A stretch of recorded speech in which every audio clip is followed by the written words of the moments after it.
dungeon mastered in terms of just real life stuff. I was live streaming a session a few years ago, and I was living in a house with like 3 other dudes, and Oh yeah, the fire.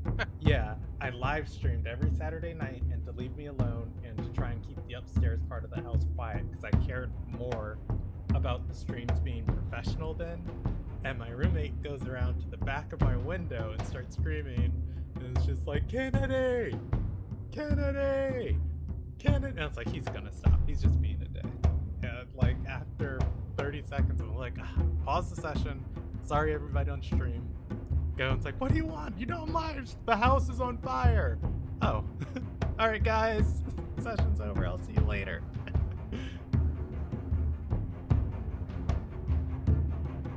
Hilarious. Yeah. And it was the other side of the house, not the part I was on. So, but still had to leave. All right. It's got a server. We are encoding frames. Let us kick this pig. I always want a dungeon master, and then I think, and there's one more thing I need, and one more thing I need, and one more thing I need. We talk about the hypocrisy about your entire spiel about not eating pork and then being like, let's kick this pig. Like, they're sentient creatures, that me. It's let's gently nudge this pig forward to start going. To do the thing. No, I'm looking for my dice bag. Let's kick this dolphin.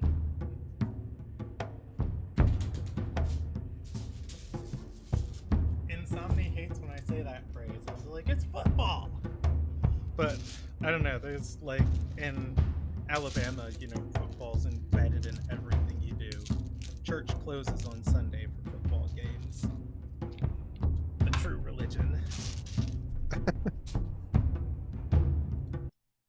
I mean, look, if you want to talk about the word, the word of an avatar of God, you can go to church, or you can watch Nick Saban, and I'm just saying, one of those is more true, and it's not Jesus. I don't even think footballs are made with pigskin anymore. I don't know what they're made out of. All right. Some kind of like synthetic leather. Whatever it is, Tom Brady can deflate it. I'm kidding. Hey! I don't even know if that's the right one. But They tell me Avatar's not real. Tom Brady's an airbender. all right. Anyways, welcome to the Ilderon Tales. We are playing Dungeons and Dragons tonight. This is the Treasure Hunters. This is episode 6 of their campaign, Saga ?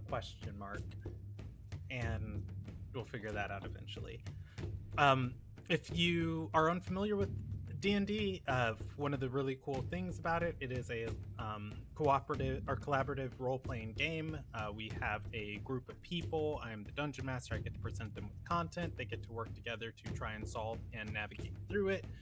Everything you're going to see is live role-playing and live storytelling. The story can go in any direction. There are a set of rules that kind of govern what our characters can do in the context of the world. But yes, I like to put those disclaimers for like the first 10 or so videos. Then if you're watching through this, you probably know what D&D is by that point. We are playing in a homebrewed setting, the world of Ilderon. There's a wiki, there's a website, you can read more about it. My favorite thing about Ilderon that I like to say really defines it is how active the gods are in the world. And a lot of the cultures and a lot of the societies, most people can point in a direction of where their god is at and go find and chit chat with them, or get their wills and be harbingers for it. Beyond that, I think, if you're under the age of 14 and you're watching this, stop and talk to your parents. Not going to be held liable for that. Let's jump into our recap from last session. Last session took place on the 4th of Artis. Took place at the start was the 3rd of Artis. The party was in the theater where the Scarlet Rune, the group of bandits, were hanging out. Not hanging out. Had made their den, headquarters, bandit den. I'll go with that for now. And the party had just finished gambling with a pirate captain by the name of Captain Jordan Alexander, who is contracted to be within this town causing some chaos. By who, it is still unknown. Bigger people are pulling the strings of what he's supposed to be doing here, and he's just eager to get the agreements of his work out of the way so he can get back to the seas, as he is tired of being on land and particularly being a puppet for people he can't see or can't understand. He made friends with the party loosely and allowed them to get items from that were looted from the monastery for reduced prices. Among the items that were taken, let's see, Chime, the Eladrin you guys were traveling with, the Wonderkin, she took a bag of seeds, but Kravnix had taken the bag from her, giving her only one seed.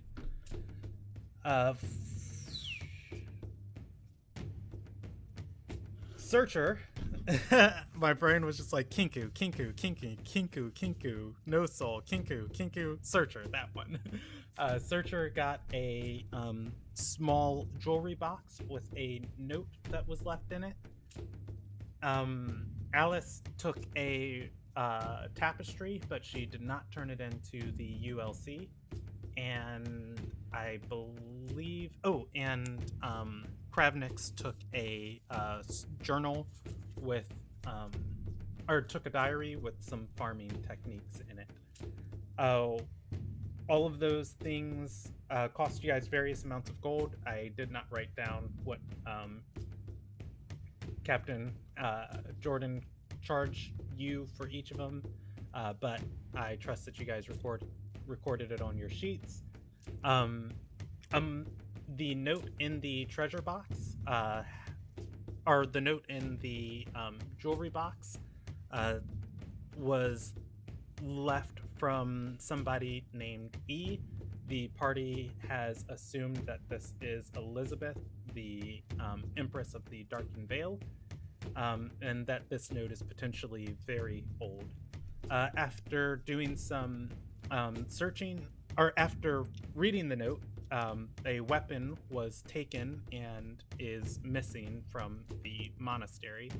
The party has looked into investigating it and has let their contractor know within the ULC what they found. The party is to be paid 900 gold for 900 gold exactly for all of the items they found, and they have gone around the city trying to poke and find some more leads. You guys let Ren know that Bienfo is not potentially is a traitor to the ULC, and she is also distressed about other things, particularly that there's some very powerful weapon out there in the world being held out of reach from the greatest being to ever walk Ilderon, the Asatar of Undar.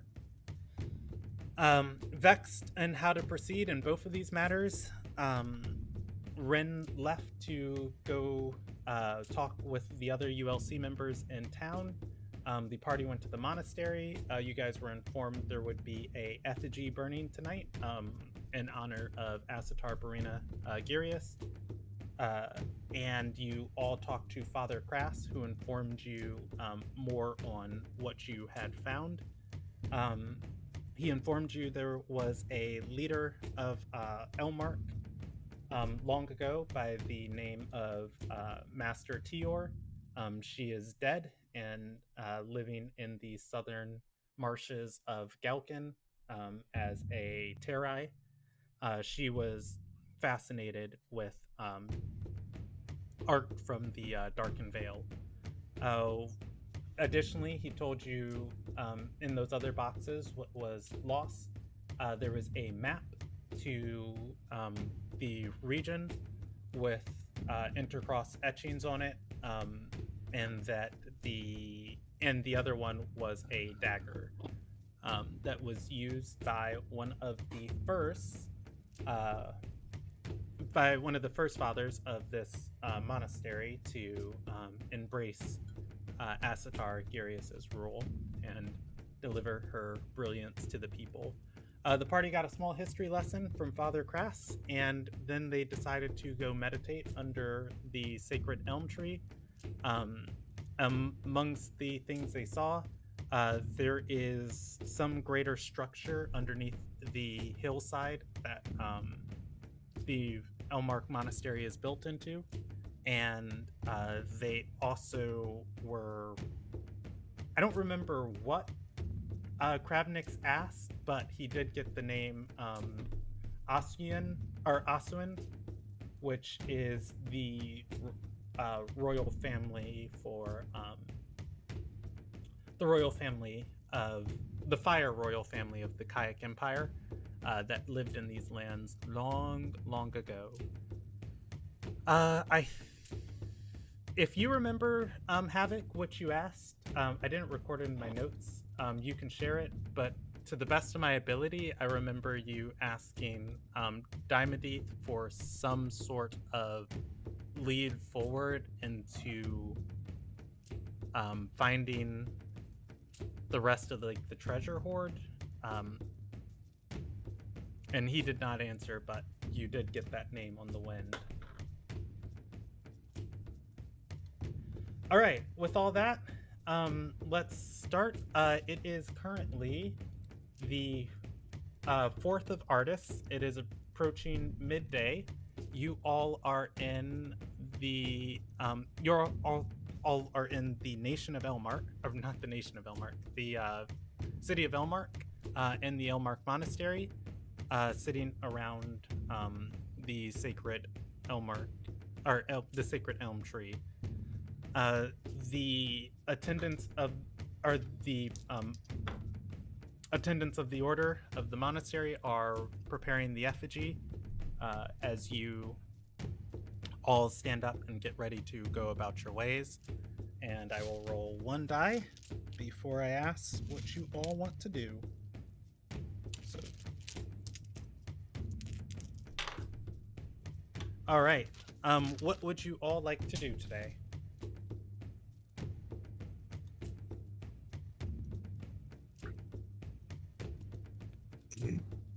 I'd like to see if we could figure out a way to get those other 2 boxes.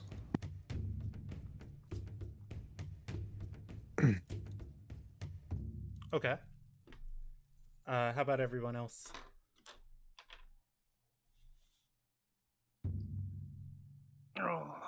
I wanted to keep studying this farming book, but or provide assistance where needed. Well, Okay. not much progress can be made with that until the power source has been restored. I'm gonna keep getting everybody's actions, and I'll move us forward. Right. But before I do want to pause for a second and say, Havoc, you're normally a very vocal member of this session. If you have been speaking, we have not been able to hear you. I do not even see your microphone lighting up.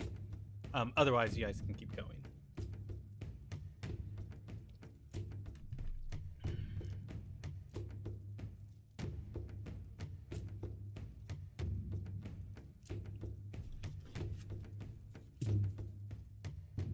Trying to remember exactly where we left off. Yeah. The group had just meditated under the tree. Oh yeah, that's right.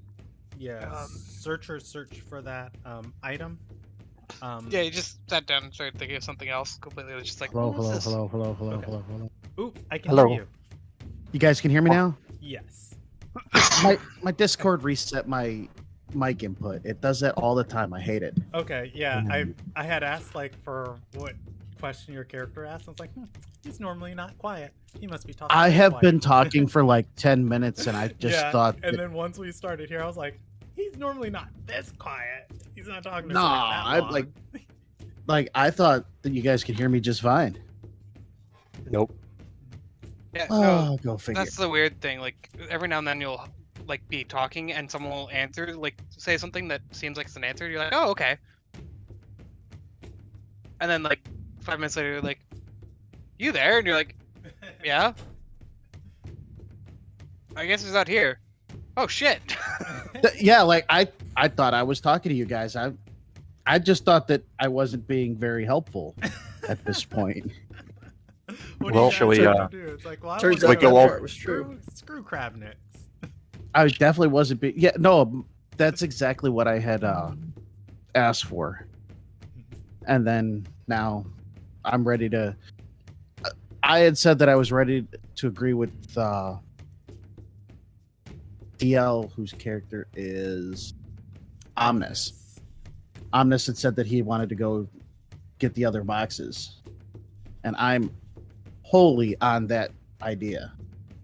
That's likely better than just going directly to the Darkened Vale and asking the Empress what's up. You know. Uh, oh. The better question is, how do we plan on trying to get these other boxes?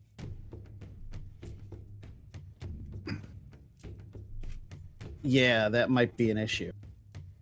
Oh.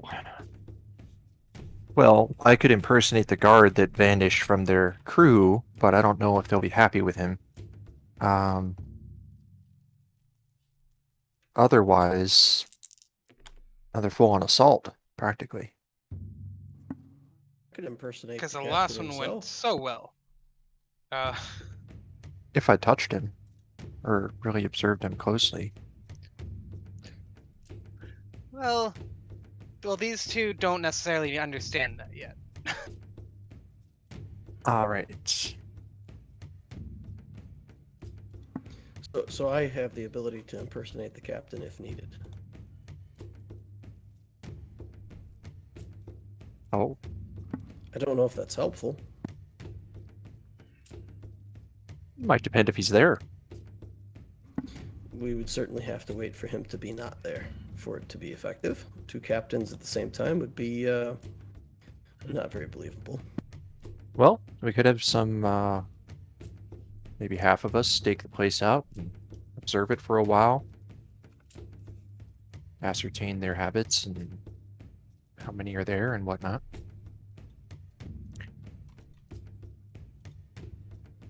And then we can know if the captain's there or not. For a while. Or, you know, at those times.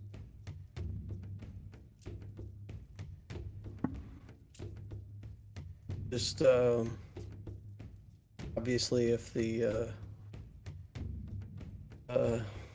I forget the name of the samurai guard guys, but Gaiori.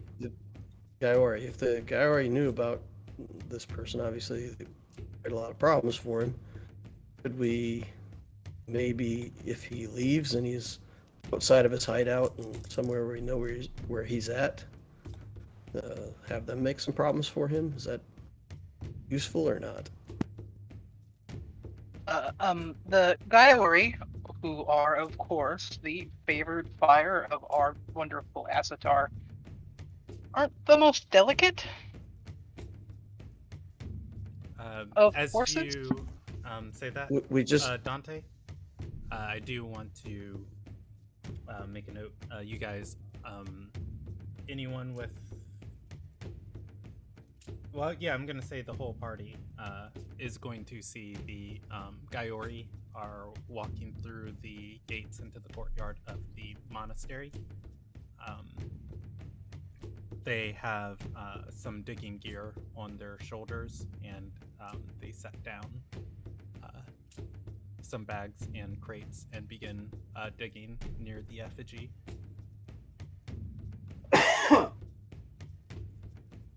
The effigy, is that the tree? The effigy it's the in little the statue courtyard. they're gonna burn. It's like a think of it like a pinata. It's a giant straw statue being woven together of the Asatar. Commonly, they're burned.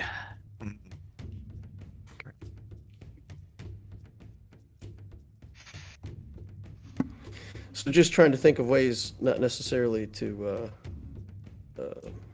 just to keep him away. So if he leaves, we let the guy already know where he's at, then certainly that would delay his returning. It's an idea.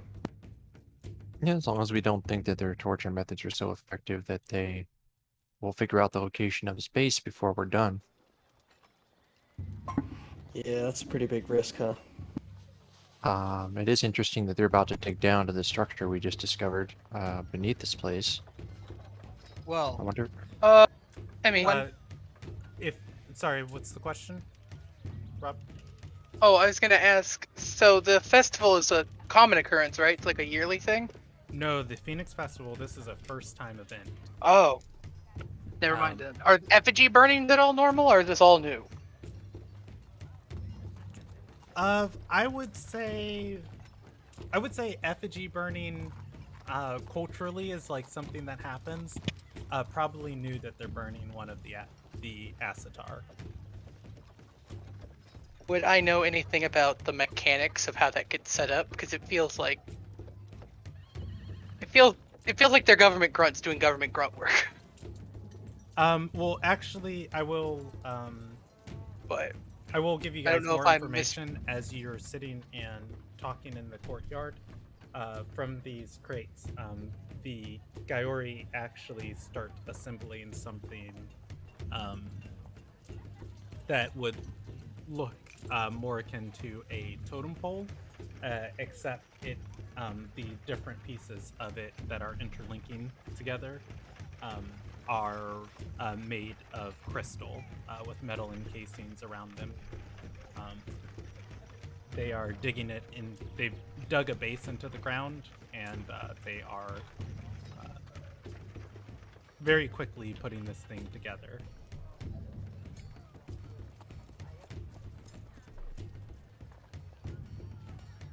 how clear a look do I have of it? It's blatantly in the courtyard near the effigy. I would say you can inspect it. I wanted to sketch it. Okay. And keep in mind your visibility range today is 65 feet. Oh, so I'd have to basically just be like, hi. Sketch. Yeah. I mean, like, you're there sketching. It's not illegal for you to do this, probably. I mean, I feel like legality is kind of like up to their mood. Fair enough. Go ahead and give me a performance check, and I will detail, or I will tell you how well detailed you get of it. Just a moment.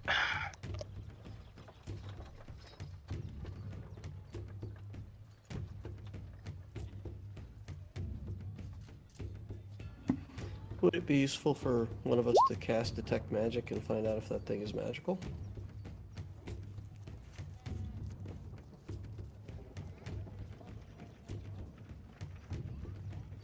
I believe the Geori and some others may have means of detecting such.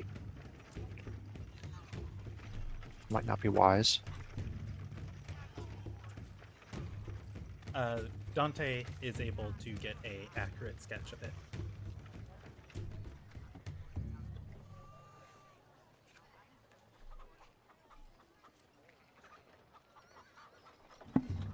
I don't think we should be here for the effigy burning.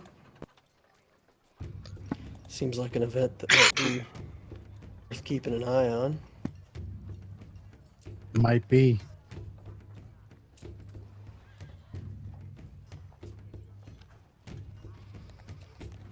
Bienfo's just out and about, right? He's not in any way detained or prevented from doing anything. As far as we know, no. It's another thing we could do. I mean, if it's useful, we could try to see if he comes to this thing or follow him later today. oh, Bianfo's the last piece to the effigy there.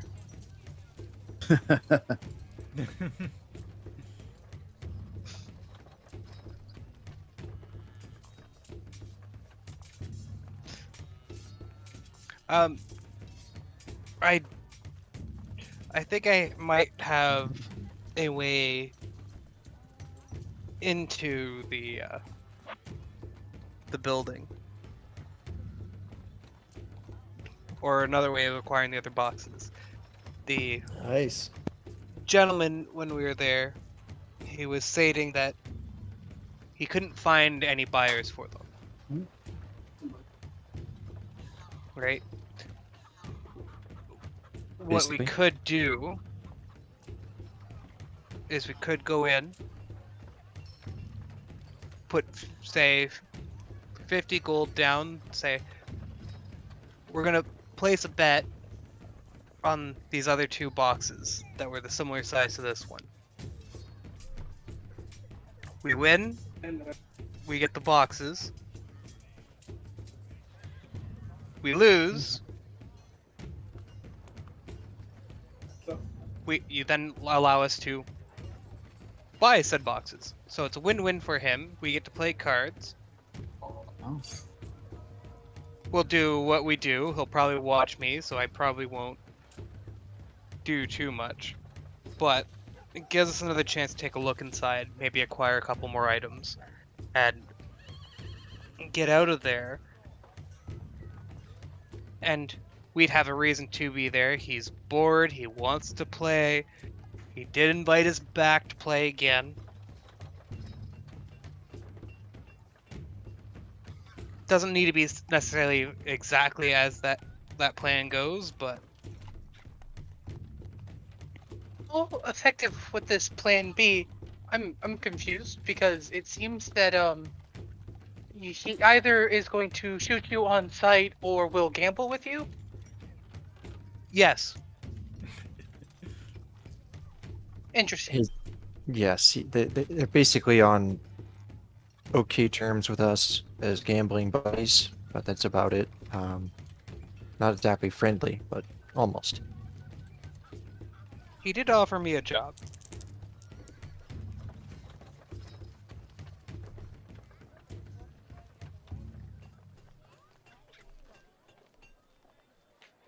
We do have the advantage. I don't mind playing for it. So then spend the day, watch an effigy get burned, then go gambling. Why do we want to watch this again? It's gonna look like that with fire over it. Wow. Aren't we the pragmatic Listen one to- today?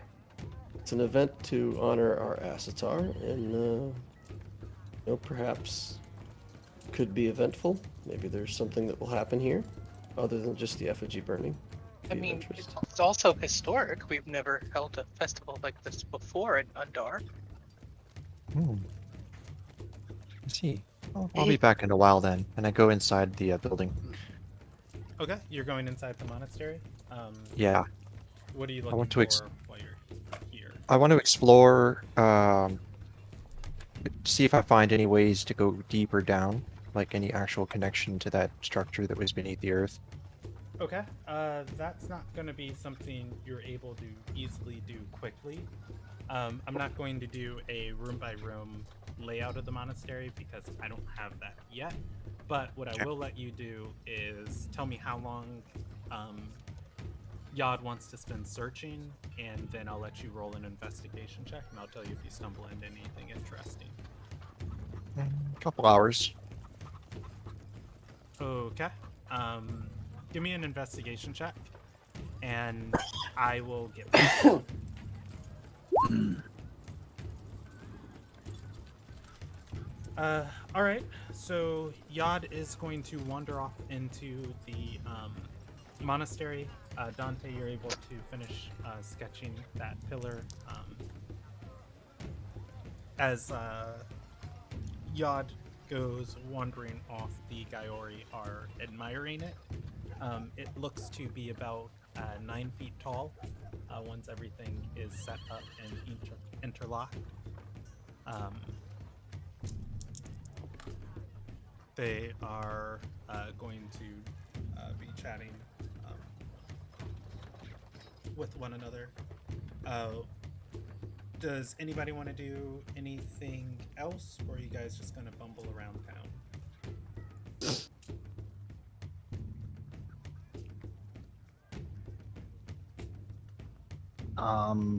Just a question for the DM is shopping for something like a healing potion something that we role play, or do we just say gonna find a shop and buy a couple healing potions and that's it? Normally I would say, yeah, that's it.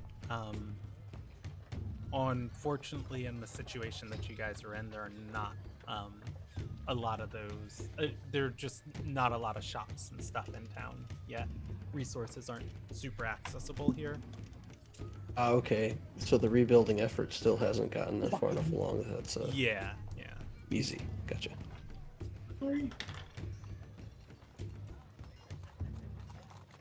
Well, that's what I'll spend my time in town doing. I'll just see if there's an apothecary or a shop that's being built, somewhere to look for the future.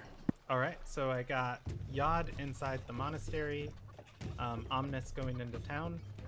How about Dante, Searcher, and Kravnix?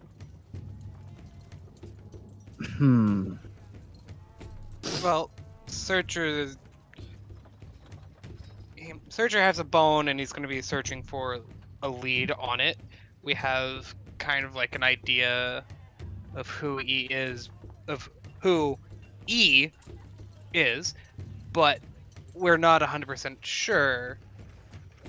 So he's going to try and see if there's a way that he can go and find a little bit of research on it. And of course, I have to go with Searcher because I'm his person. Okay. Researching inside the monastery, or gonna try and collect information from the town? Kind of a little bit of both. If there's anything he can figure out here, he'll try that. He will also might try and find the past, the person who, the father's name. I forget his name. What it is right now. Crest. Yeah, Father Crast. Right, the one before him, because he said his predecessor used to stare at this a lot. We'll try and find information on them. I gave you two different predecessors. Used to stare at what? The box. Oh, the box. Tior. Yeah. He did tell you guys where Tior was last session. Master Tior is in the southern part of Low Lakes. He said she lives out in the marshes, or rather is undead out in the marshes. Yeah, okay. I remember that now. But we'll do a little bit more researching about Master Tior as well, if anything comes up. Okay. So those would be the two main things he's looking at. Okay, since you're in the monastery right now, I'm going to do the monastery part of your stuff first, and then I will shuffle you into town later. I'm just organizing my character cards. And finally, Rob, for Dante, you said Dante wanted to keep reading. Does that still stand, or does he want to do anything else? The new Actually, I will stick with Omnis, because the buddy system is a good thing. And while we're, if possible, possible, because we're going to kind of be running around a bit, if I could kind of make notes of what happened last session, make a copy of the letter.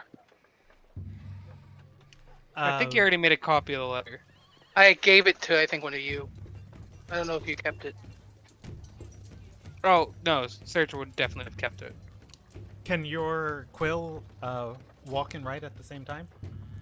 It's not animated. It's just me. Oh, okay. It's just, It's just a magic pen. So if basically if yeah, I mean I don't need to. It gonna- produces its own ink, so if that's a consideration. Yeah, I'm gonna just look at your character sheet and what you got on you. You got parchment.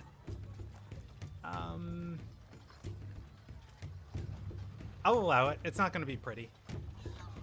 Okay. Okay. So Dante and Omnis in town.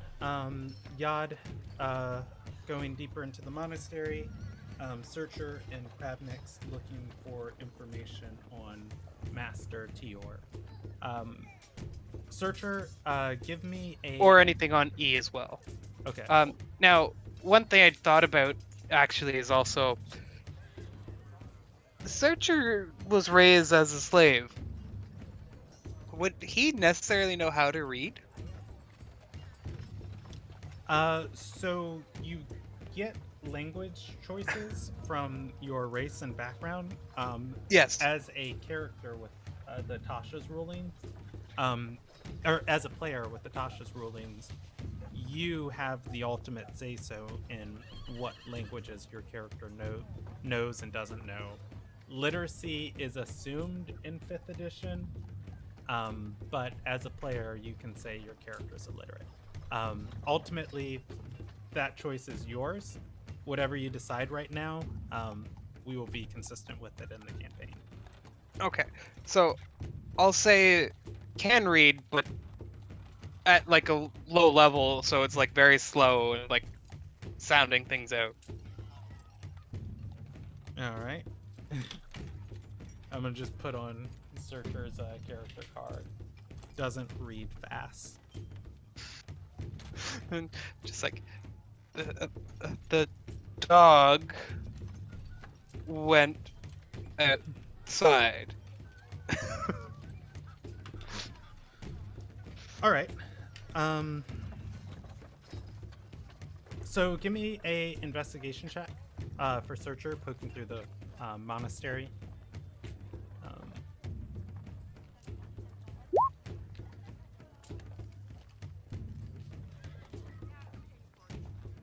That 13's not bad.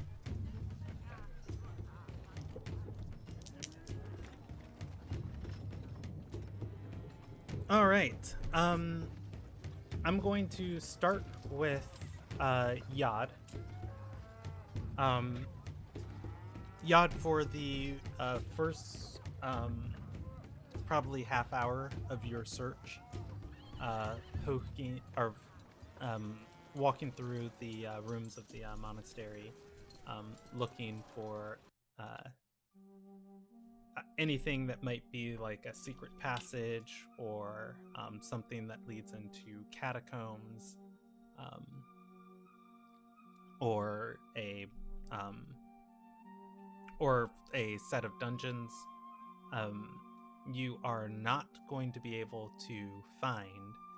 Surprising though a little bit, even though this is a cultural center for Undar, and a place of learning and a place of refuge and shelter for all those who seek it, you find many more locked doors than you would anticipate here. Unfortunately, you're not going to find any path downward, either a combination of there not being one or not being able to properly investigate all of these chambers. Okay. Then he'll try to pick a time when he can pick a lock without being noticed. Okay. Is that-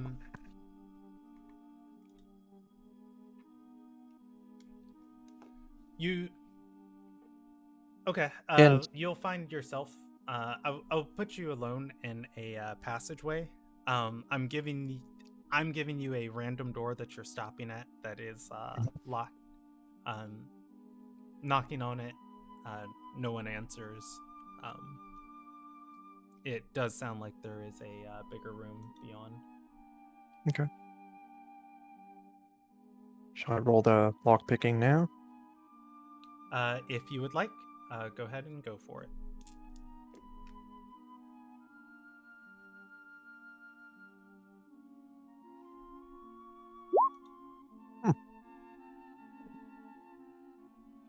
You are going to fiddle with the latch on the door. Unfortunately, it does not seem to come undone. After trying your best to get it open, eventually you are going to hear footsteps in the hallway. All right, I'll make my tools vanish. Stashing them on your person. Yes.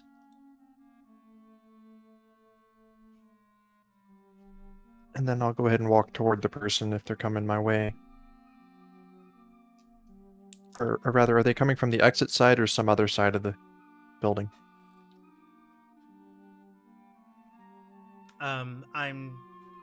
I'm plotting these corridors as we speak in my mind, and I'm giving you a direction. To the best of your ability, they're coming from northwards. And the entrance was eastwards? Yes. Okay. Well, quick glance to see if I've been seen.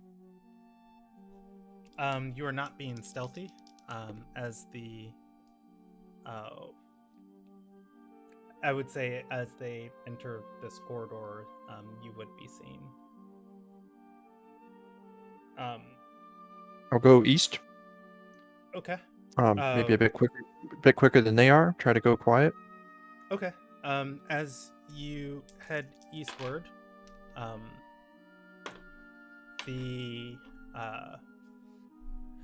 monk is going to call out for you and say, "Hey, you lost."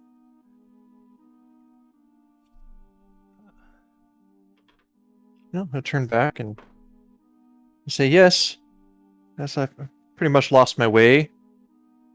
Really was kind of just ambling along, and before I knew it, I had no idea which way to go. Kind of lost in thought, you know? He's going to nod and say, "Yeah, I get that." He puts a hand over his mouth and says, "Galen? I didn't know you were in town for the festival." Ah, there you are, my friend. He's gonna say, come, the library's this way." Excellent. Follow him. As you walk, he's gonna just kind of make idle conversation with you. You got any more notes from Fireheart?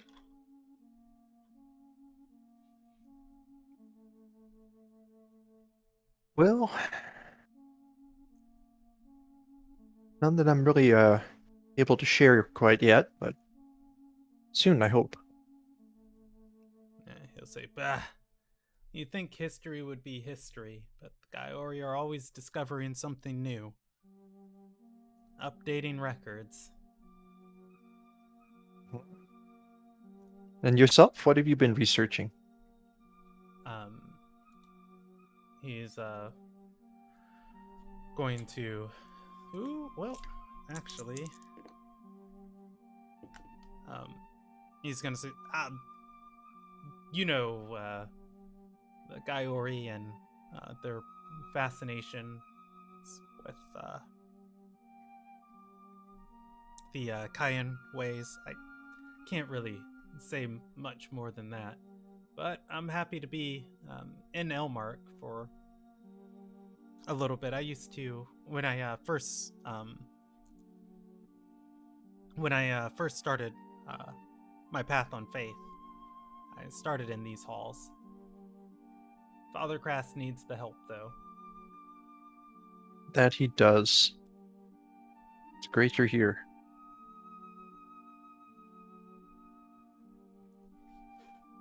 no better place for you. He's gonna nod and say, and what do the Gaiori have you on while you're in town?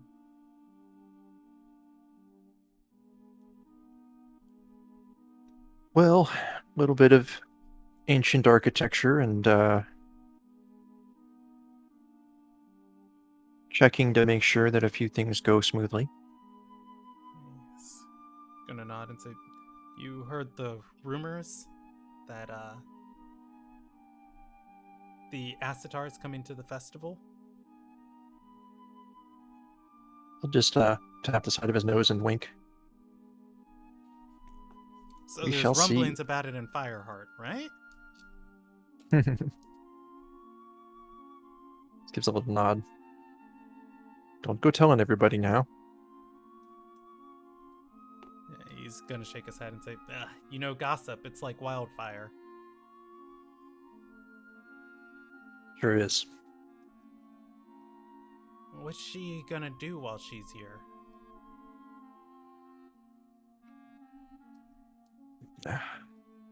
She hasn't told me all the details. He shakes his head, opening the door into a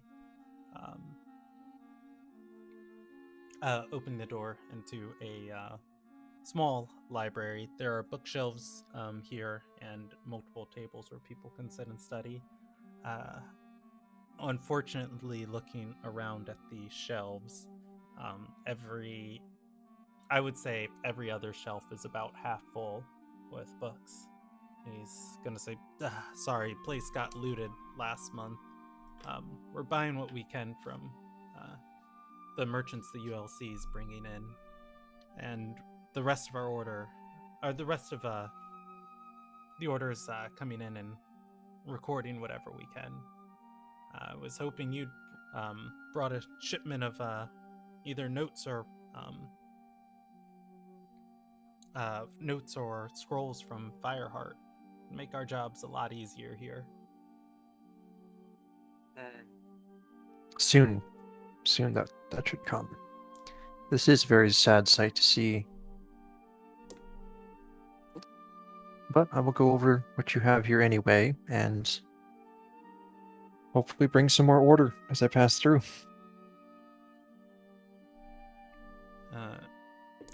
He's going to press you again and say, really? They didn't tell you what the Acitar is doing?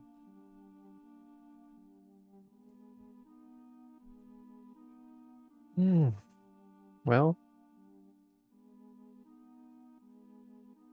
perhaps she'll be present at the burnings, the effigy.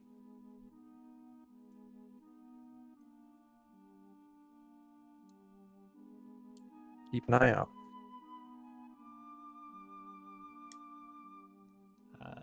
He's going to shake his head and say, there's always something off about you, Galen. Fine, keep your secrets. And you yours. One day we'll work together more directly, I'm sure. He's gonna nod and say, if you need anything else, just come find me. Alright. See you later, my friend. He is going to bow slightly and step away. Do you want to do anything else here? Otherwise, I will come back to you in a little while as you keep searching through this place. You said you're going to be here for a few hours. Yeah, I'll continue my search here first, like pulling random books, checking if shelves have any scrape marks near them, things like that. Okay, I'll give you the opportunity for another investigation check, and I'll come back to you. Okay.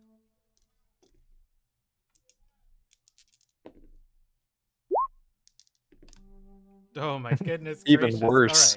All right. I'm going to let you just roll 5 times right now. Just get all the 1s, 2s, 3s, and 4s out of there, and then we'll see you in a little bit. 5 more. Yeah, just roll to get rid of your bad luck. Or, you know what, maybe don't, because now you're in your good luck territory. All right, let's jump over to Kravnix and Searcher. You all are looking for information on E or on. Come on, brain, do the thinky think. There was one more person. In the swamp. Oh yeah, E or Master Tior. With that, you guys go poking through here, and it is. Let me actually. You go looking through the monastery. There are very few members of Father Crast's order actually manning these halls. You find different people of the Gaiori of different druidic circles, of different orders of clerics, all walking the monastery.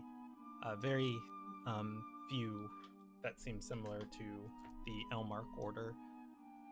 That said, as you go poking through some of these rooms, you are going to hear a conversation. And let me get to my notes. You hear a familiar voice. It is going to say, I'm telling you, we have to operate within the light. We turn him in. Someone is going to hiss and say, we don't turn anyone in. It's all of our heads, and keep your voice down. And the conversation is going to go to a whisper. On the other side of the door, you can still hear it happening. It is muffled. It is going to be an active perception check if you want to make out what they're saying.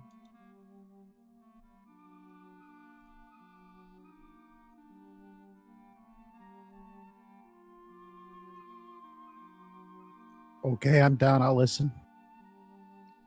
Okay. Yeah, I'm listening really well. Kravnix, you recognize Ren's voice. You don't recognize the other two voices in the room.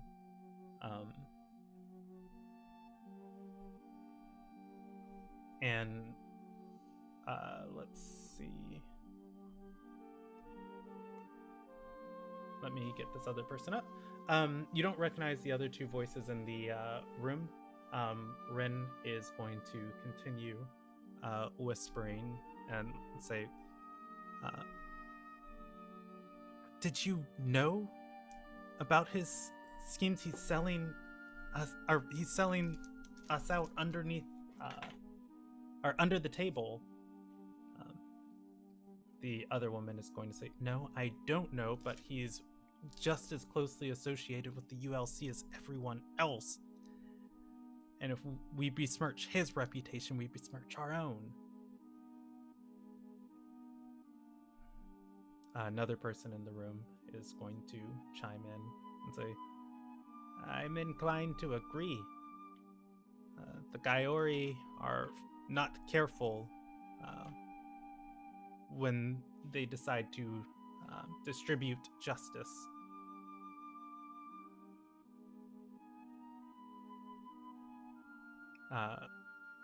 Ren is going to say, so what do we do?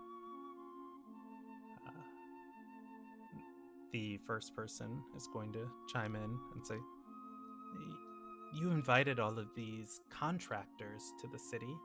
Can't you get one of them to, Ren says, you sound just like the Hand.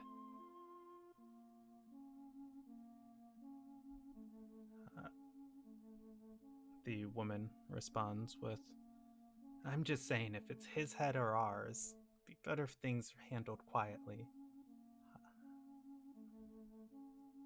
Ren is going to respond with, "That's not why this coalition was formed." The third person is going to chime in and say, "But we are in agreement to stay silent on this."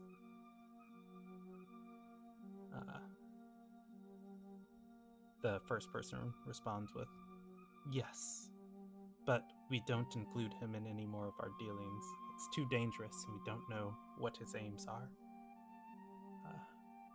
Ren is going to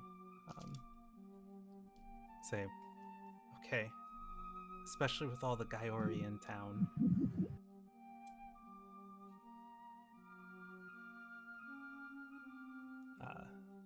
The first person's going to say, "Do you need anything from us, Ren?" She responds with, "Yes, just get the payments that I sent to each of you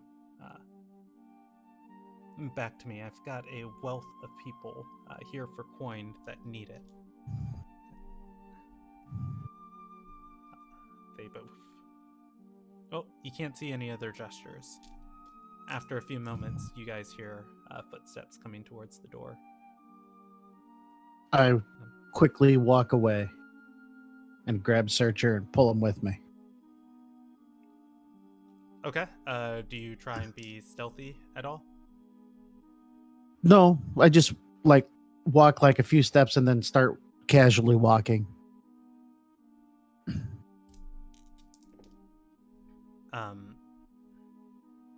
As you start walking away from the door, there's going to be a yelp in the room. You hear the third voice say, "Somebody listening?" Ren is going to open the door and look in the hallway,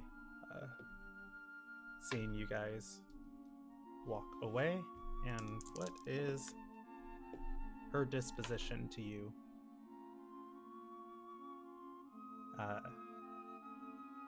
Do you look back at the room as you and Searcher are walking away? No. Out of character, remember we have more info from the father.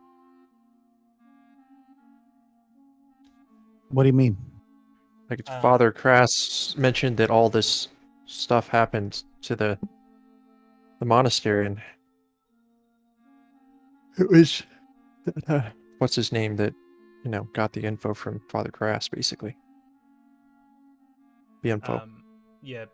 Father Crass did tell you guys the guy you suspect as a traitor has been asking him a bunch of questions about what's below the monastery and how to navigate it. Oh yeah, that's right.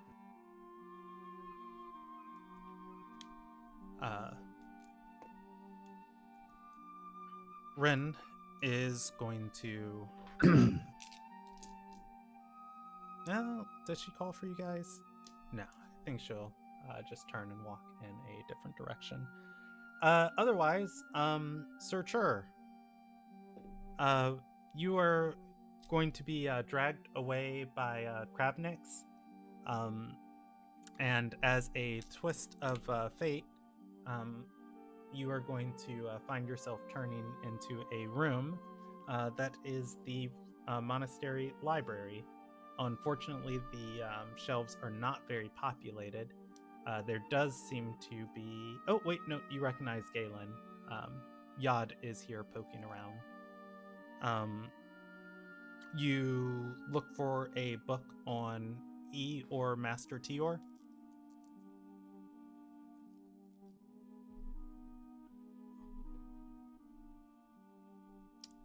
We don't hear you. Yeah, if you're speaking, no. He's soul, muted. Oh, it's muted. Okay. Are you there, bud? Yeah, I'm here. I'm actually just recovering from COVID, so I'm coughing a fair amount still. So I'm muting my mic, so I'm not bugging everyone. Yeah, wear a mask too, so I don't get. I'm kidding. Yeah, I'm past the infectious stage, so don't worry.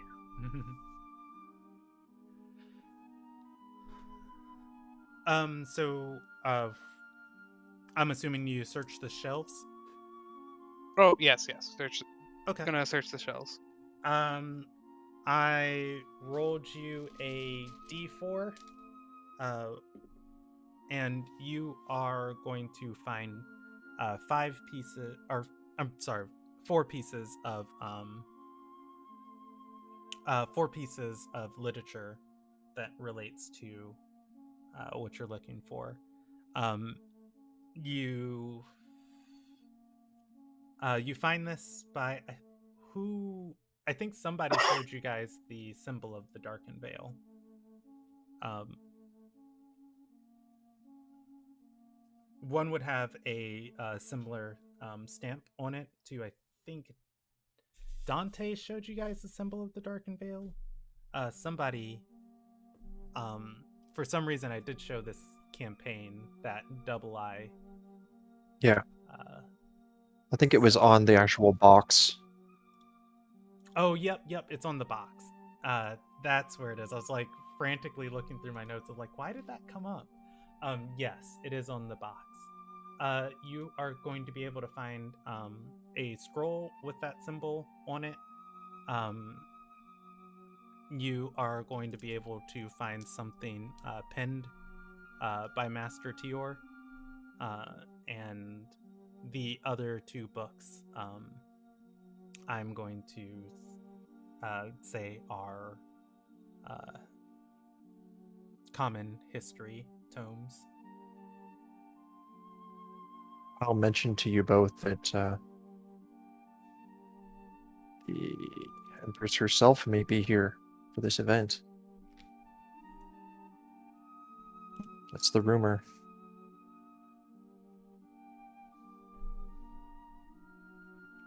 Okay.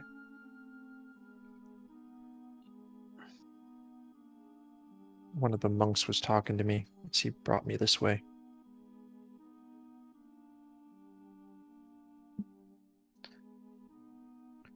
So I'll go. All right. I'm gonna take a look through these books, see if I can find any information. I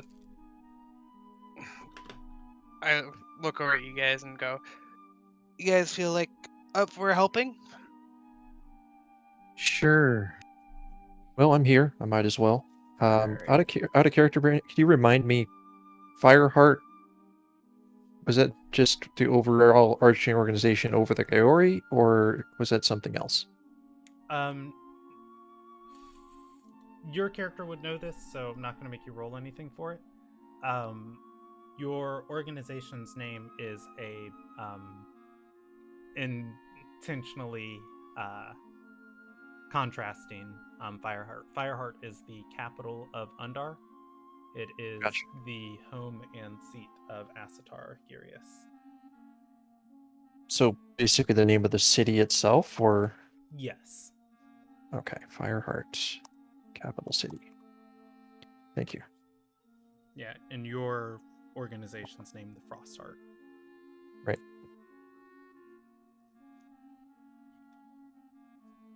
Great.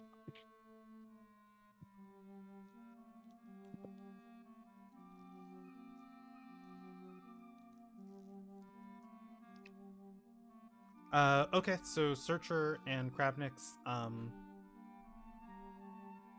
look through these tomes. Searcher, it's gonna take a while. The Yep.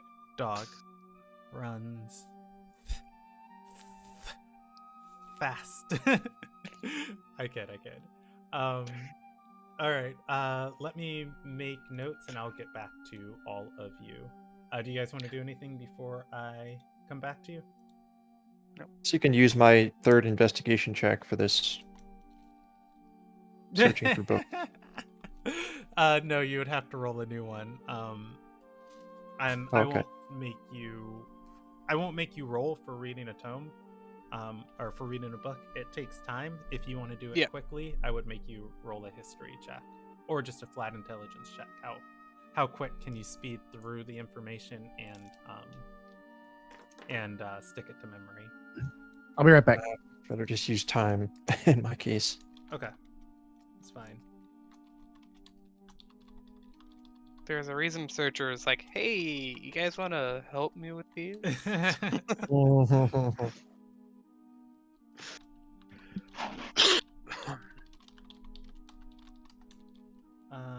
see. I gave you the Darkened Veil one. I gave you pen book and 2 history tomes, and those history tomes.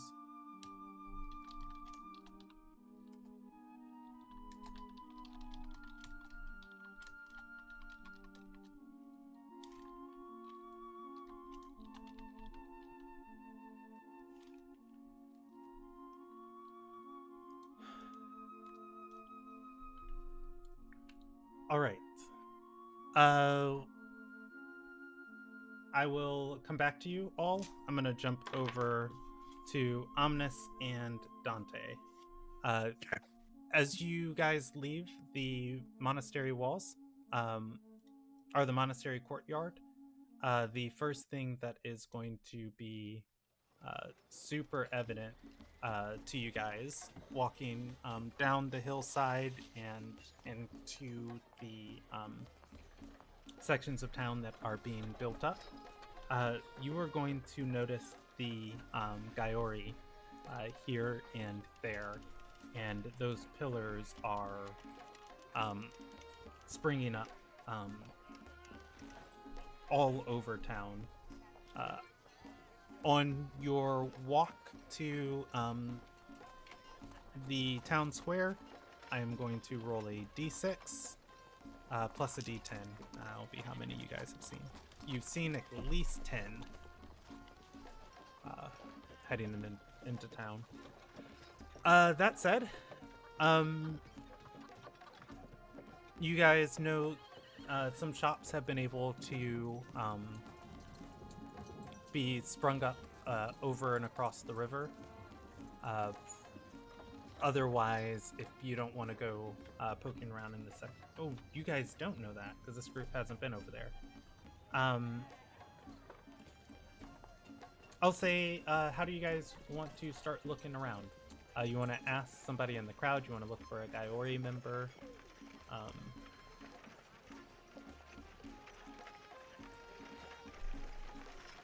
Want to pray to a god?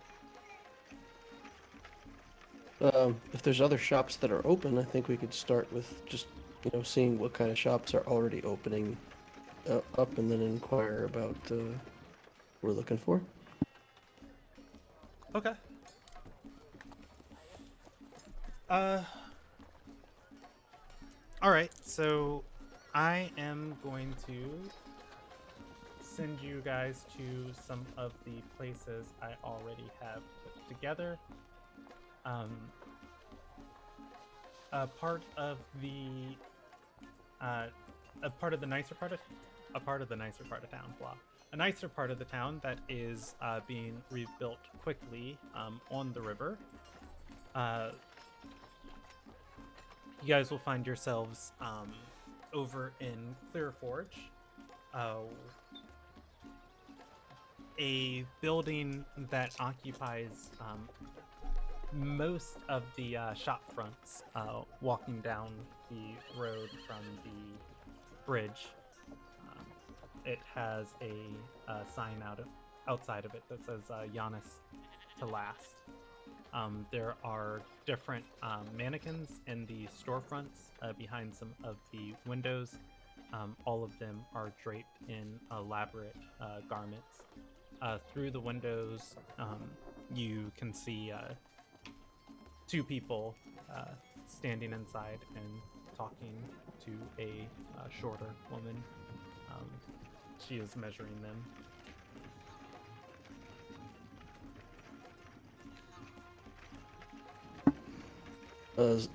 Dante, you here with me?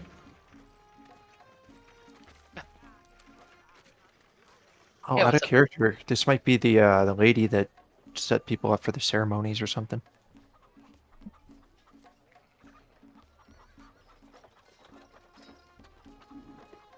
Okay. Let's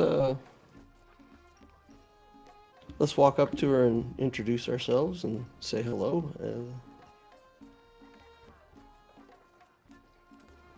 All right.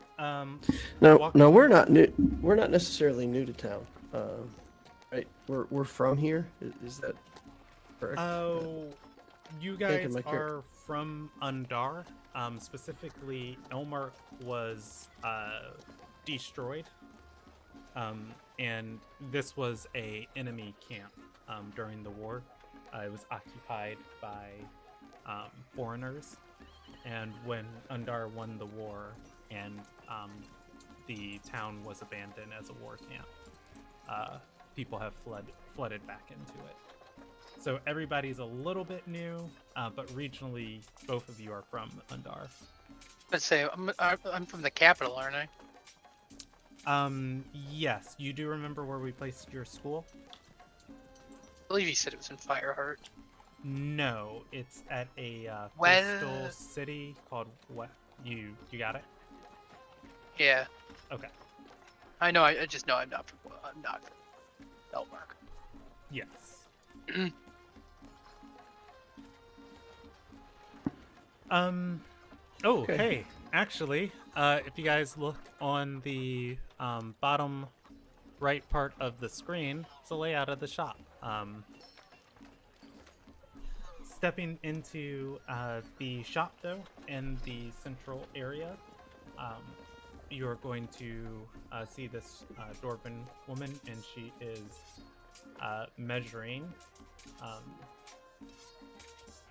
She is measuring another woman, and I'm sorry, I just needed to look at my notes. She's measuring another woman. She's going to say, I feel a little old for a the woman being measured. I feel a little old for a Giannis, but if it's true and the Sunbringer is coming, I'd like to look my best for the Asatar. The tailor is going to speak up and say, "Oh, of course, we'll make sure you do that here. We are the finest Yana shop on the south side of the Merkin."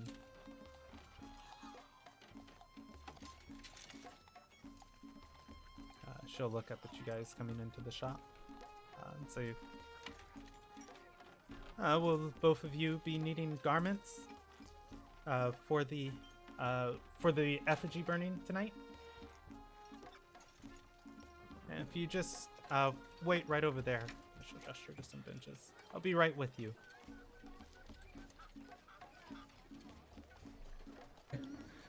Look around the shop and see if there's anything that looks out of the ordinary. Hey, Giannis.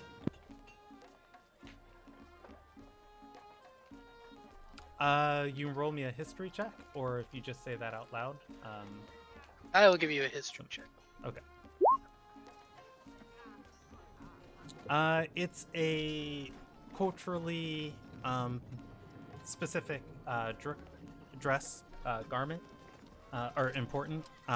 People wear it to almost like a quinceañera event. When you are given your Asuith, it's kind of like what is that Jewish celebration? Bar mitzvah. Yeah, it's kind of like a bar mitzvah. Like you found your place in life and you are being recognized for finding your place in the hierarchy. So, It is a special garment you wear to events like that. would I have worn one then?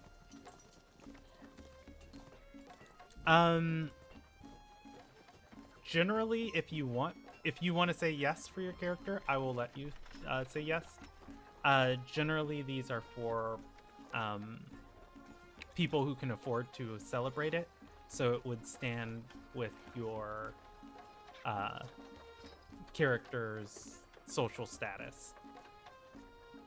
If you feel like Dante came from a family wealthy enough to, throw him a big celebration, then yes. I'm gonna go with no. Yeah. but I people don't feel all like the way we're. from I feel like I come from. I come from like the closest Undar probably has to a middle class family. yeah, people from the 9th to the 2nd would all buy and wear these, but you know, if you don't have money to celebrate or food or things like that, then the celebration just kind of gets skipped. That said, you guys said you were gonna wait. Yeah, waiting for her, but also looking around the shop to see if there's anything unusual about it at all. Uh, like it would be used for something other than just selling Giannis. Okay. As you go poking around, let me pull back up the map of the shop. As you go poking around, there is there are 2 doorways on the eastern side of this room, the southeastern wall. You can see where one doorway leads, as it is leads to that storefront with all of the windows and the mannequins. I'm gonna highlight this for you. It appears that one doorway leads there. There is another door that does not appear to lead anywhere right next to it. If you walk near it, the shopkeeper is going to call out and say, hey, that's my meeting room. Please, come back into the showroom. Okay, we'll go back in. After a few minutes, she's going to have this lady measured. And she's going to go and sit down on the benches next to you guys. Her companion, the second person who's in the shop waiting, is going to get up to get measured and walk onto the small stage in the back of the showroom as the tailor starts working on her. The woman who sits down is going to look at you all and say, I know you. Weren't you all walking with one of those coalition members earlier? Ah, yes, I saw you at Polaris Place.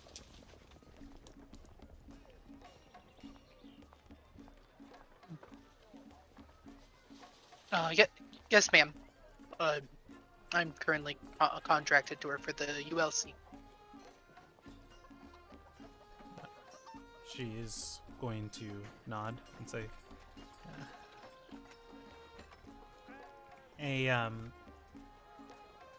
ordering of or an organizing of forces outside of the Gaiori.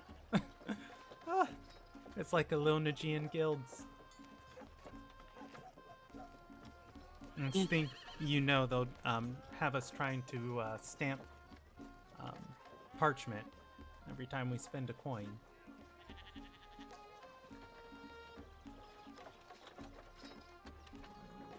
Dante's deep need for organization burns inside. The tailor is going to speak up and shout, the ULC is a bunch of trouble.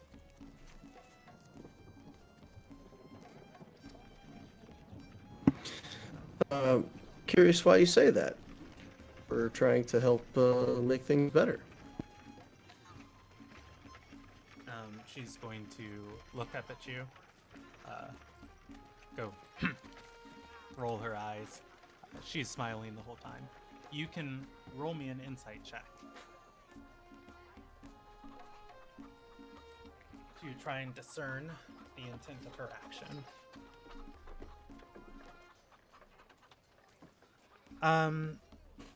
You tied. You are technically attacking her check, so it goes in favor of the attacker. And Dante is going to be able to put together more. For both of you, you can surmise she has had intimate dealings with the ULC. And if she's not sharing them out loud, probably things of concern.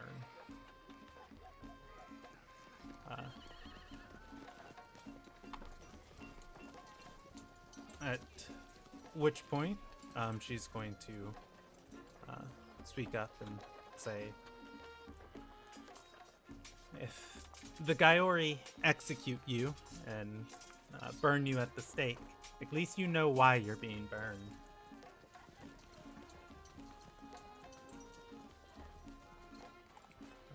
The lady in the lobby is going to say, well, that's a bit morbid for my taste. Quite frankly, I like the festival. I hope they plan more cultural events like this.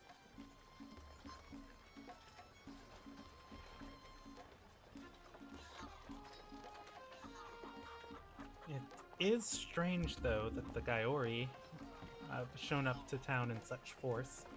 I mean, if they're all here, who's out defending our nation? And this is the same lady that was getting Fitted, yes. when we walked in, right? And she's the one that mentioned looking good for the Sunbringer. Yes. I heard that you mentioned that Asatar Girius might be present. As I would argue, she's our greatest cultural touchstone, and if she's going to be making an appearance, though she doesn't necessarily require it, they, in essence, are defending the heart of our nation.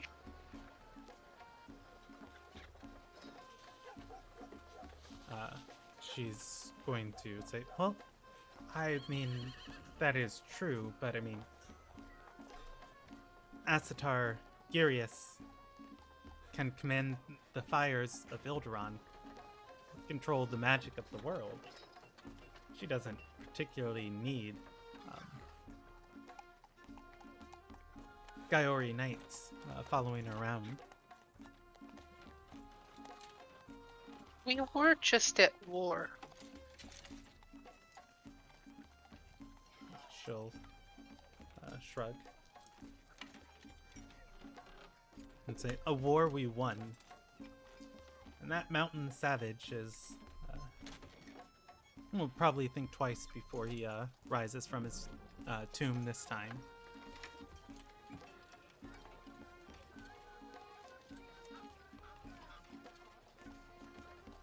Still, I see an abundance of caution not being unwarranted.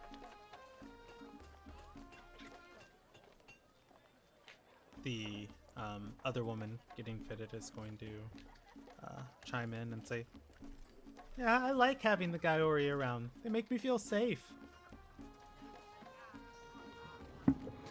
There is some comfort in a show of overwhelming force.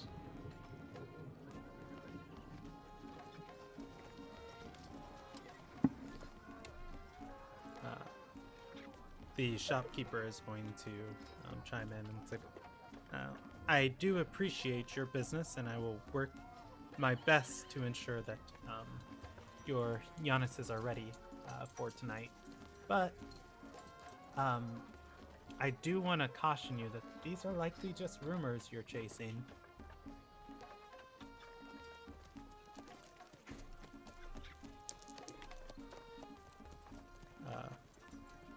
The woman is going to shake her head and say, no, I'm surprised you're not inundated with more customers.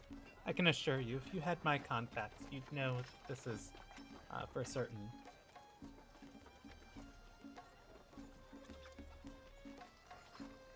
This is the woman, correct? This is the woman sitting at the bench. I would share names if you guys ask for any of them. Miss, I'm so sorry. I don't know your name or have been properly introduced. My manners have escaped me. She's going to she's going to put a hand forward for you to take it. And she will say, Alarai of the third Oswith. I don't know how I take the hand. 'Cause I feel like a shake is inappropriate, but you know, I'm not gonna like do like the enchanted kiss thing. That is how she's holding it. If you don't take it, Well, Ed, I mean, I would. I don't know if I'd go that far. Probably like kind of like a shake, but in that weird yeah, posture. a little curtsy or something. Dante, 7th Oswith. It's a pleasure to meet somebody of such stature. Alarai is going to nod and say, "It's a pleasure to be served." I noticed the Gaiori are erecting some kind of crystal totems throughout town. Have you seen those? Do you know anything about them?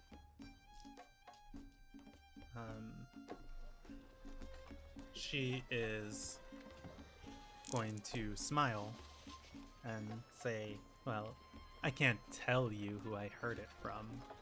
She rolls her eyes and says, "But I can assure you, Asatar." Ooh, that was a big one. Just wait till this thunder passes. Sorry.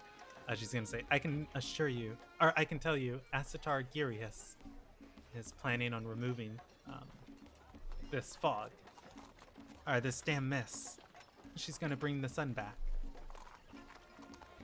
And she'll pop her finger forward and say, "That's all you need to know."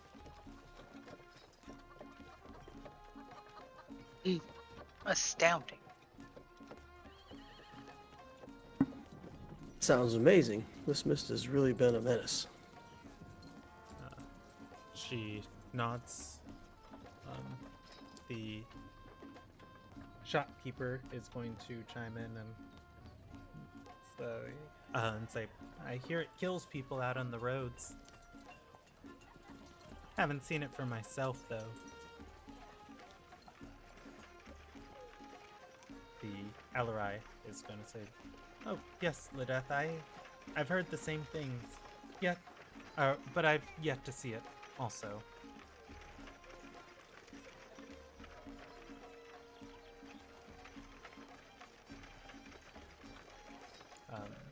And if you guys wait for a little longer, Alarai exchanges a tiny bit of gossip that doesn't seem substantial before the other woman is measured.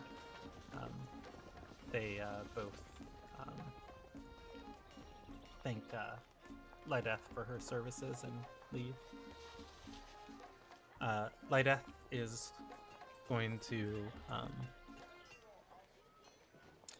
wipe a little bit of not sweat, but just kind of wipe her eyebrows in relief and just like, "Whew, 2 dresses. Luckily I have things close to their sizes. Shouldn't be too much work. All right, you both need Giannis's?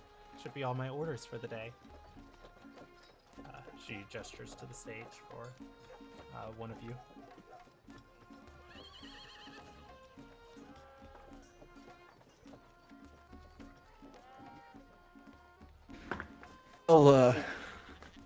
I'll tell her that I want Giannis and some kind of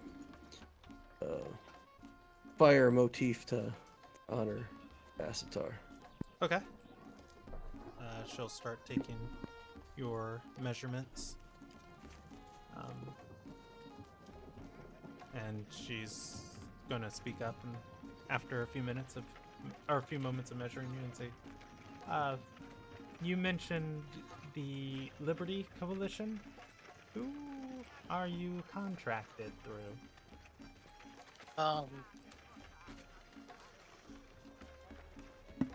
Would the answer be Shadela, or Red? Shadela is specifically who sent you here, Dante.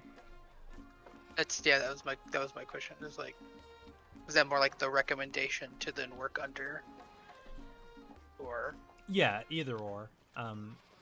Shadella would essentially be who recruited you, and you're doing work for Ren.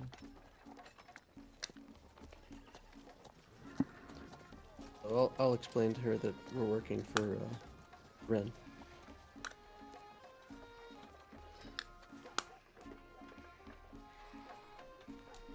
I'll concur.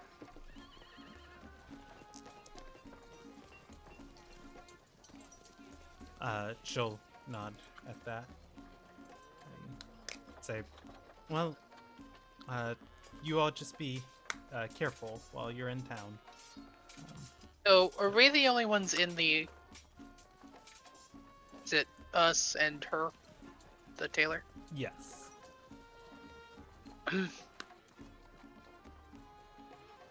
I noted your displeasure with the ULC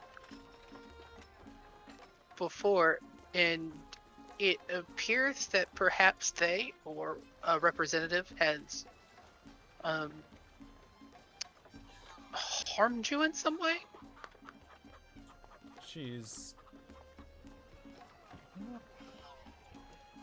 gonna open her mouth to speak, and then close it. Tilt her head and say, why? You can say whatever you want to say, but I will also say, once you finish your reasoning, give me a persuasion check. Well, despite, as a seventh Aswith, I don't feel that necessarily my place in the hierarchy I haven't finished finding it. So anything I can do to assist, I think, would help bolster my ability to serve my nation better, and specifically, my time here is very small.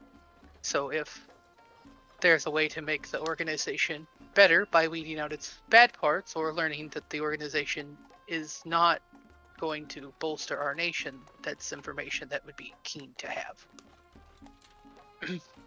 I would like to rectify your problems, make a better ULC, a better Undo. She's going to nod and say, I was contacted through the ULC to You still need help. that persuasion check, right? Oh, Did yes. I'm sorry. Well, you made a really convincing God, I'm case so through roleplay, charismatic. I'm so such I a was going charismatic to set nerd. the DC really low anyways. Wow, but, that's yeah. you're a good nerd. At which point she's going to say, I was contacted by the ULC to help move some important cultural artifacts out of Elmark. While I believe to be doing good work, they're involved with bandits and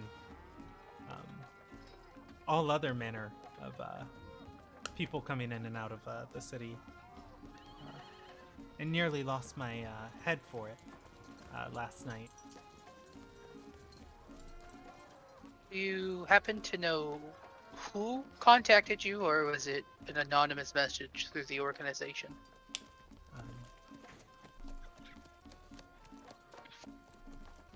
She's gonna say, oh no,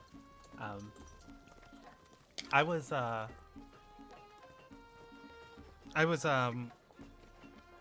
contacted by one of the organizers of the festival. Their damn record keeper had me arranging buyers for them. He said something that, oh, gosh, she's gonna roll a history check.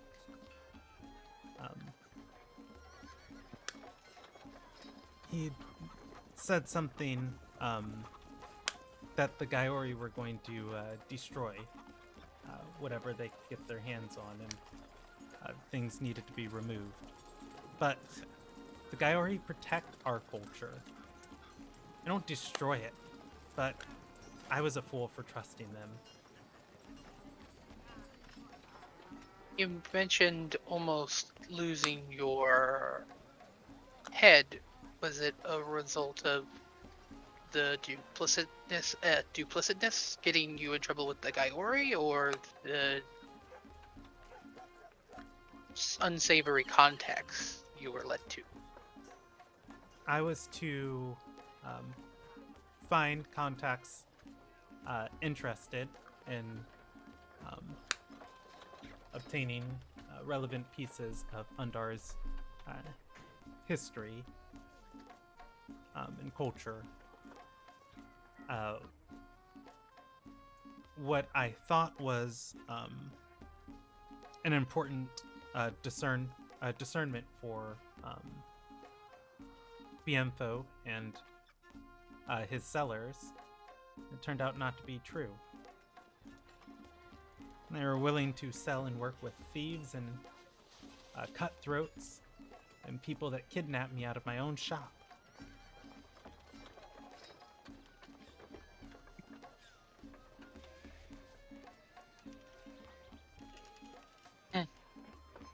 Dante's gonna be like scribbling some notes. I see. They tell you one thing, but they tell you whatever you want to hear to get you on their side. They're crafty, silver-tongued charlatans. There's a reason Undar doesn't have politicians. We don't need them.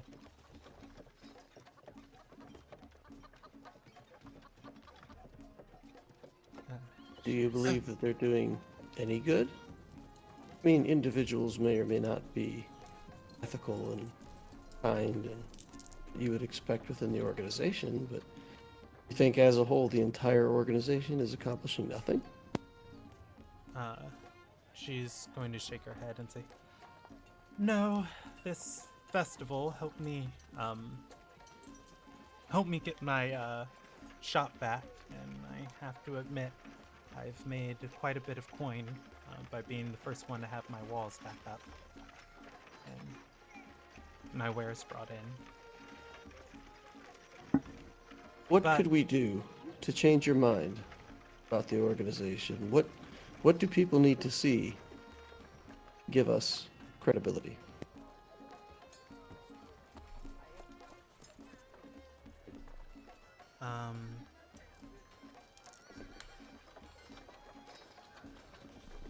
I'm gonna roll her a disposition check.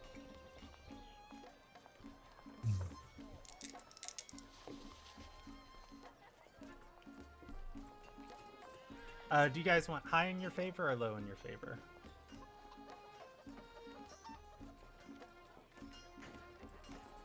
I rolled the check without really. Well, you know what? I'll set stuff and I will make it for myself. Higher the roll, the more she likes you guys. Oh, we're super likable. That's fair. This is probably the most likable out of the group. At which point, she's going to shake her head and say, I don't want to get burned again. I've cut my ties with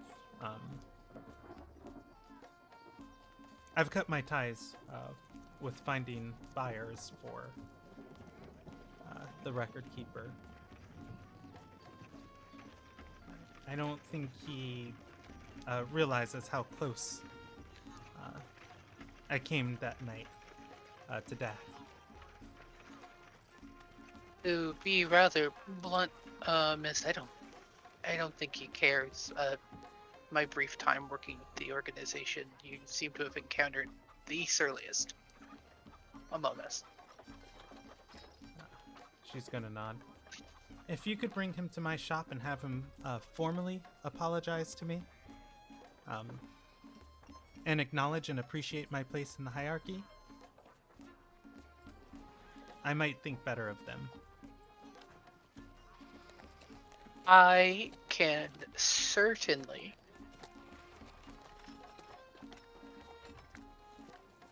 see what I can do.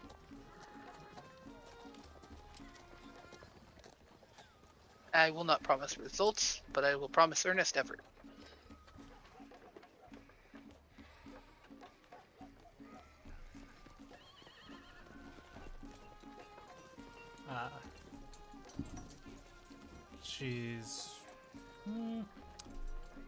She's going to say, well, I also won't need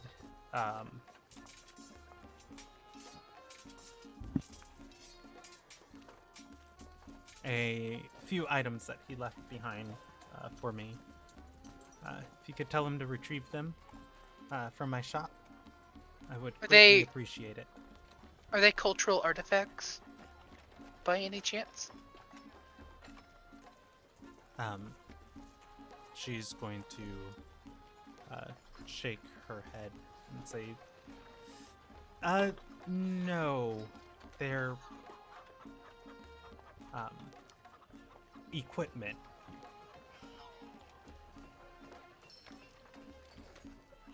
For some of the people protecting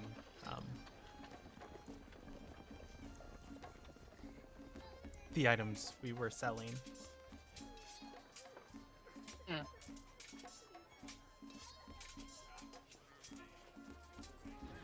I wouldn't want to impose, but if we're going to go speak to him and to get him to come, never mind. If we make him come apologize, he'll have to retrieve them anyway. I was gonna say we could bring them, but it's an extra step.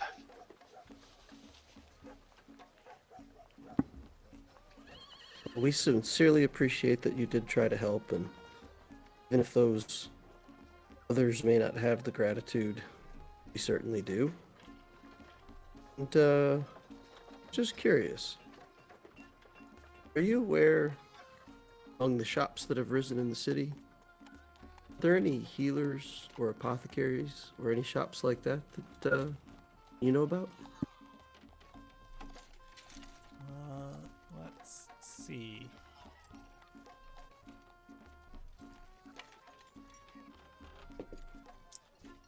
She's going to think about it and say, oh, no, most of them were killed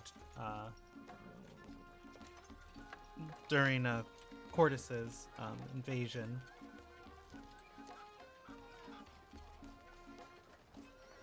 As far as I know, no one set up a shop like that, but there are merchants from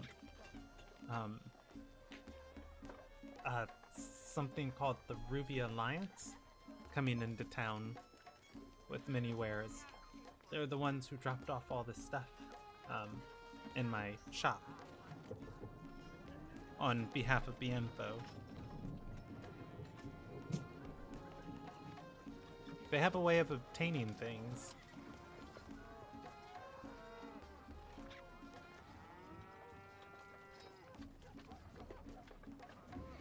Oh, thank you. That's most kind.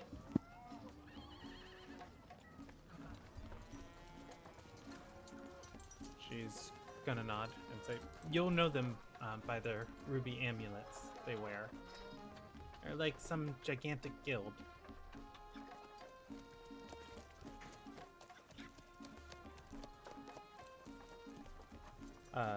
When she's done measuring Omnis, she'll gesture for Dante to come.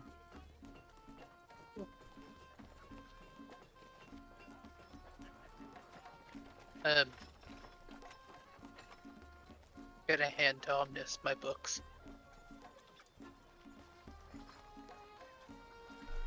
All right. Won't take much of your time. She's going to go about her job just as she has been with the last 3 customers, making idle chit-chat as she does. After a few moments, she'll scribble down some notes. Say, if I work diligently, I should have all 4 of these by sunset.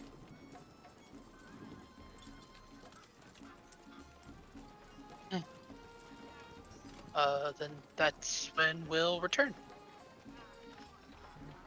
She nods and says, "Hey, you carry Asatar Girius's grace."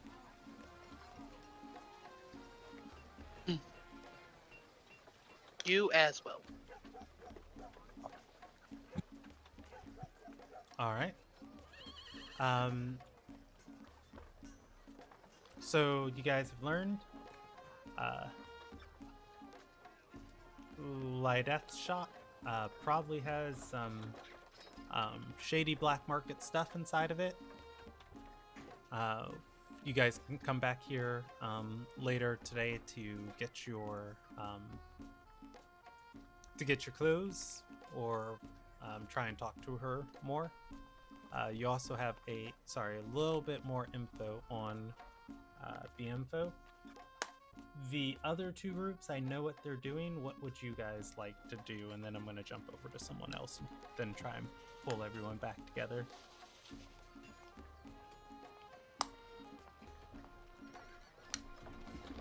Do you think we should try to get a closer look at these pillars while we're in town here?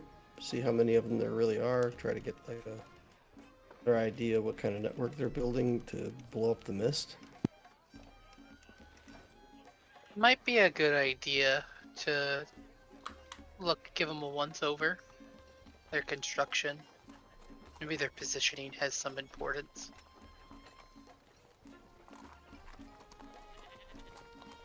I wonder what we're going to do about this BMFO. Is that how you say it? Yes. I wonder what we're going to do about this BMFO.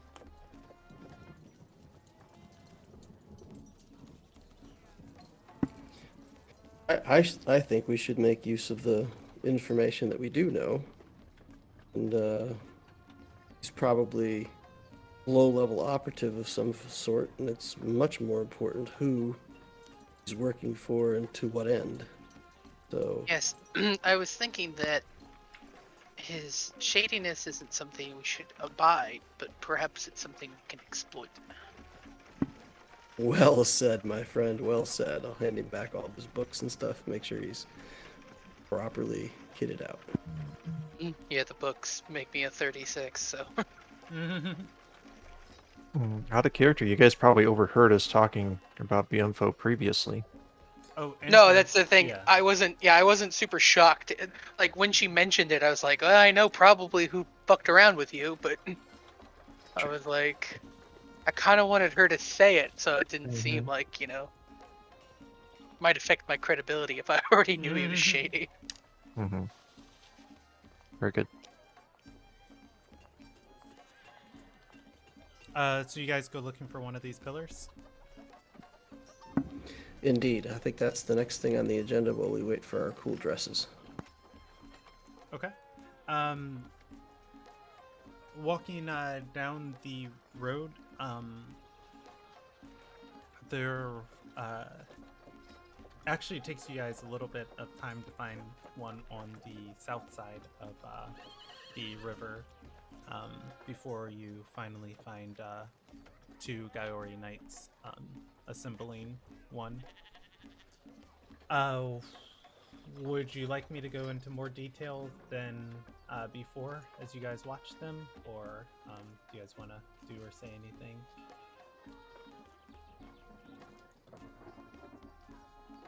I'm good.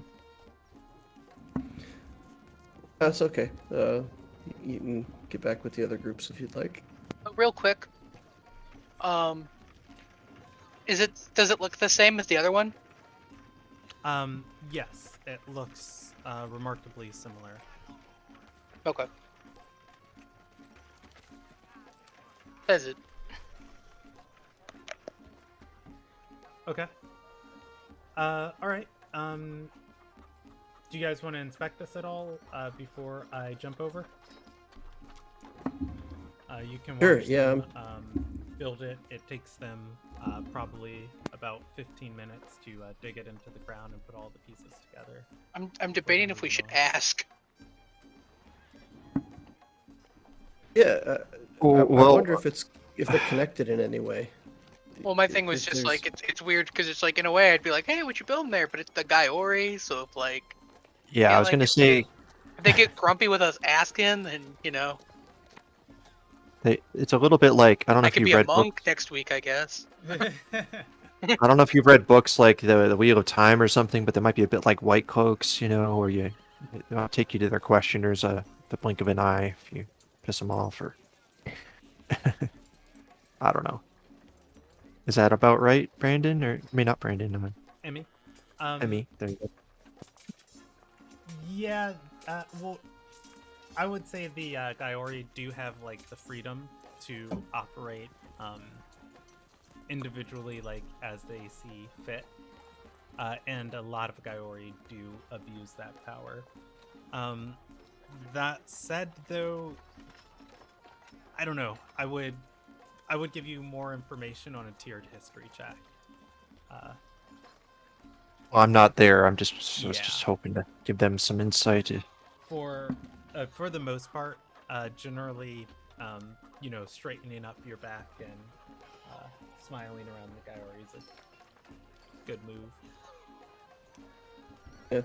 So I imagine these pillars to be some kind of magical amplifier, but they're not doing anything that makes us feel like they're connected to each other right now, right? They're not like building some kind of network that we can see.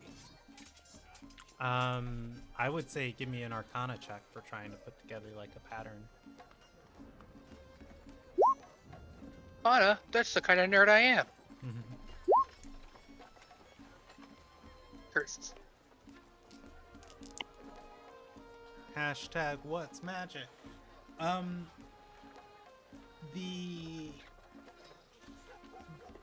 would say for Omnis, kind of looking at these, you would be able to kind of put together that each one of these is kind of in range of another one, and then another one.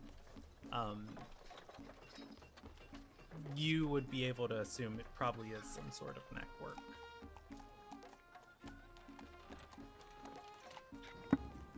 Cool.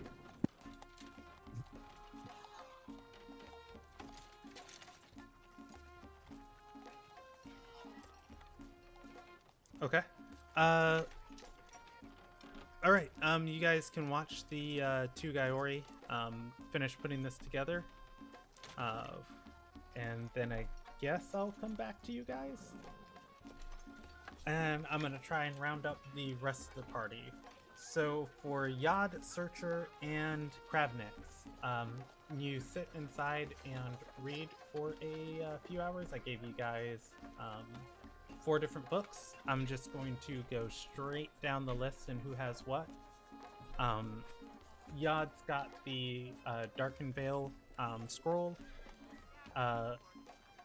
Searcher's got Master Tior's penned book. And then Kravnix has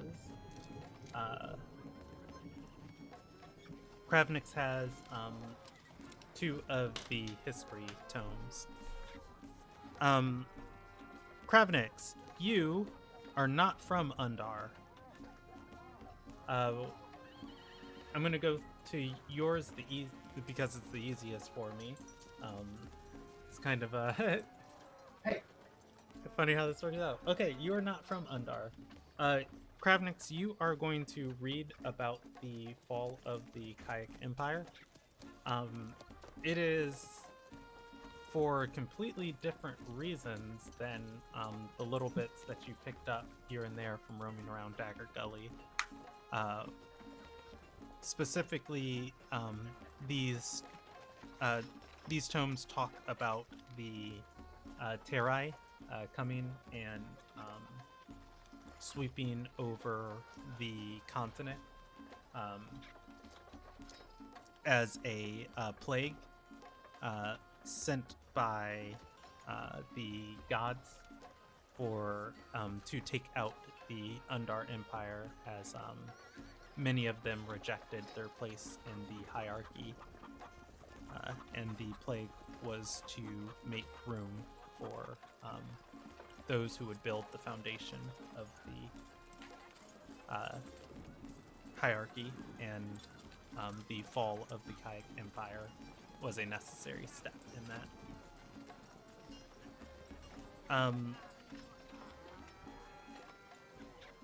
I would say give me a history check for Kravnix, and then I'll give you the tiny little last bit of advice. Okay. The history check is going to be what you know compared to the information you receive. Okay. Finally, you are going to read. You're going to read from this book that when the gods decided the Kayak Empire was to fall, they took away all of the gifts that they had given to the people, and had created their prophet and their instrument, Asatar Farina Garius, who would come and lead the fragmented people. That's going to contrast very heavily with what you know, that the final fall of the Kayak Empire was caused by Terai destroying their ability to use magic. That said, I'm going to jump over to Tior's So book. basically, this book is just propaganda. Yeah.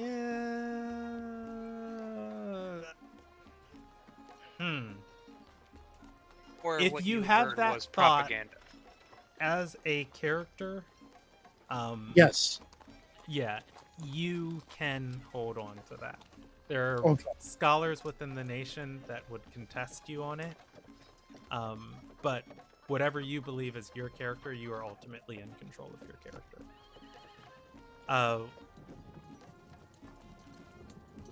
That said, I'm going to jump over, just right up the list to Searcher.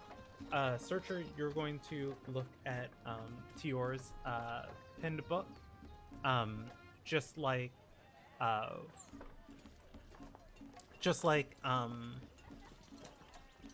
Father Crass said, she was obsessed with the Terai and their influence on this world. She penned a medical book from Cedal. It talks about people's accounts during Shatterings, with how plagues and disease would run rampant when large amounts of undead people gathered together.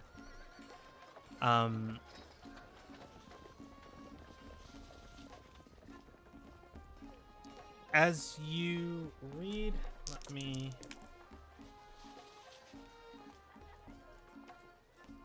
roll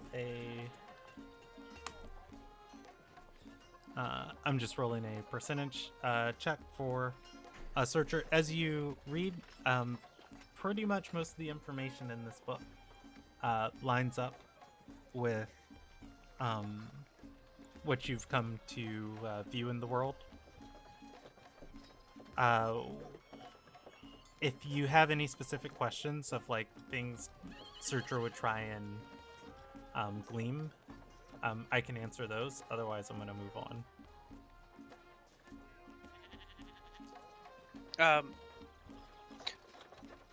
He would be specifically searching for like references to the box.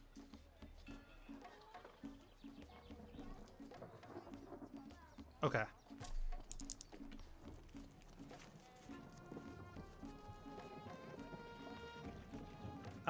Roll me a investigation check. I haven't been doing so well on those. I believe in you. Didn't I give you inspiration last session? Yeah. All right. Looking through this book, Searcher, you are going to notice that there are notes pinned in some of the margins. However, a lot of them seem to be either painted over or stained out of the book,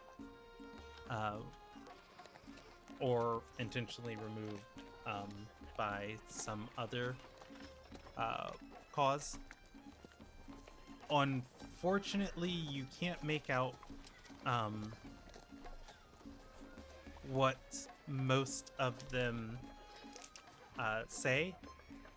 I will say you can get a rough idea of what they are. Seemed that whoever, or well, I guess Tior, was trying to get validation for some of the accounts of or some of the claims that this book makes. Like, you would see things in the book that would say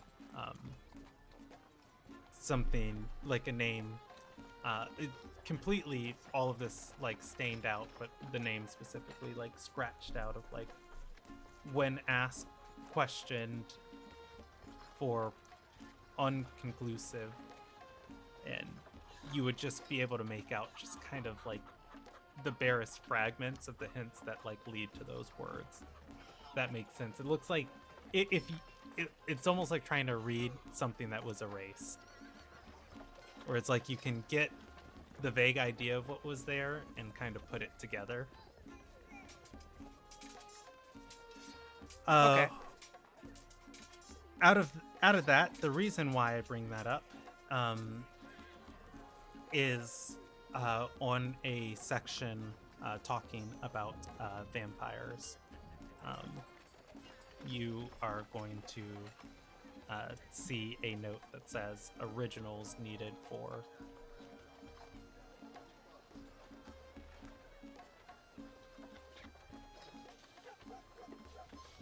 So they need vampires for something. okay. Okay.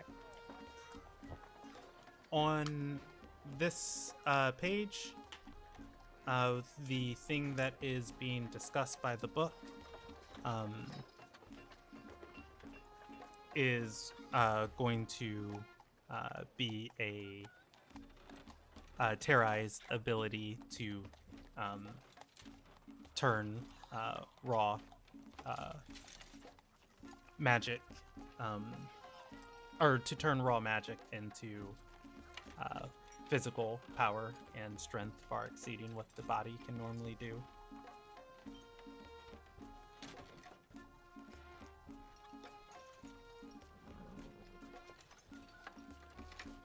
Okay. All right, and on to Yad. Here. You got a scroll from the Darkened Veil. It has a note on it.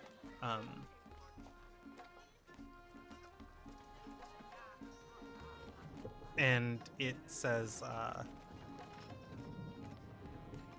claiming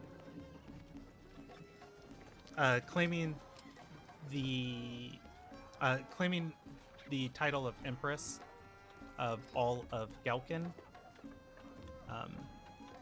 is within the right of Elizabeth the Redeemed, but through careful consultation and talks within the Empress's court, Undar and its island colony has been excluded from excluded from being a part of Galkin. The Undying Empress renounces all claims to the fields of Undar in respect for the great and powerful Asatar Farina Curious, whose light pierces all darkness. And it is stamped with the sigil of the Undying Empress. Oh, this looks like a forgery. You're not allowed to say that. How dare you besmirch the name of the Empress? Or the Ascitar, I'm sorry. In any case, it'd be interesting if we could show this to the current, well, the Undying Empress herself and see if she happened to sign it. I absolutely agree. Anyone got a deep pocket?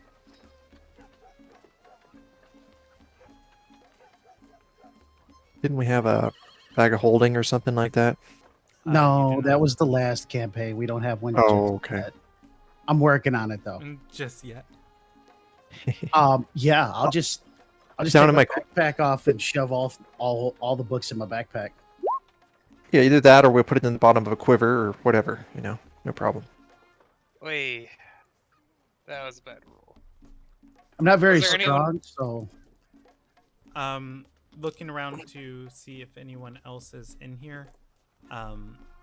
It is just the three of you. Other people have been coming in as you guys have been reading.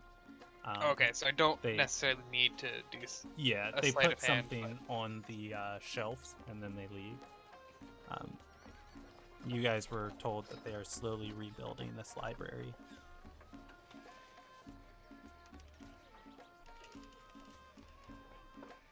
Yeah, and I would say that the monk was hoping that I was bringing a bunch of books and other notes and things from the capital. Galen is a librarian.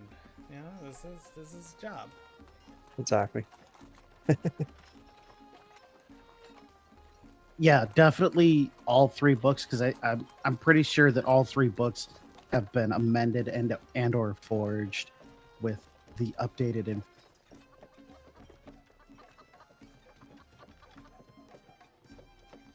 There were four documents, right? There's a couple more yeah, for there like, were two common- history books. Yeah. I gave both of those to Kravniks, but I just generally described what's in them. Because you must remember, victors write the history. Yes. All right. Now, I will be very transparent with you guys. My goal is to get the party back together. And this suggestion is biased in that sense, but you do have a smart person you could ask about nerdy shit. Oh yeah, we know. But the best way to ask them about it is say, "Hey, read this. Tell us if this is we can't say tell us if this is true because especially for Kravniks, he's like, man, that guy's he's really eating this shit up. Drinking Like the he's Kool-Aid. super. He Mhm. drank the fucking Kool-Aid already twice. That's fair. So I keep it nice and cold in the fridge.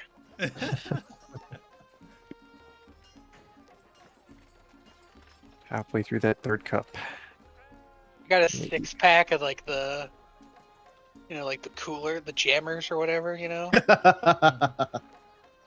yeah, so Kravnik's really just because he's all about the Ascitar, he doesn't.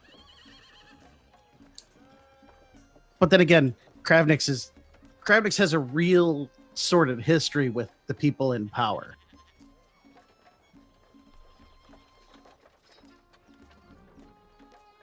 Yeah, but we all, put on the faces we need to at certain times, so it's hard to tell. Yeah, but Dante really just, I don't know. It's something about Dante that rubs Kravniks wrong. Well, if you feel safer, don't share it with him. That's fine. Oh no, I'm going to share everything with him, but I'm going to take everything he says with a grain of salt. Certainly. But let's do it somewhere in private where, Absolutely. yeah. All right. shall we head back and find the others? Let's. Okay, you guys head into town to look for them. Absolutely. All right. I'll probably Let's- go a bit delayed so I don't get seen with these guys. Okay. Just give me 1 second to make some rolleronies. I feel like Omnis isn't very hard to track if he's not being stealthy.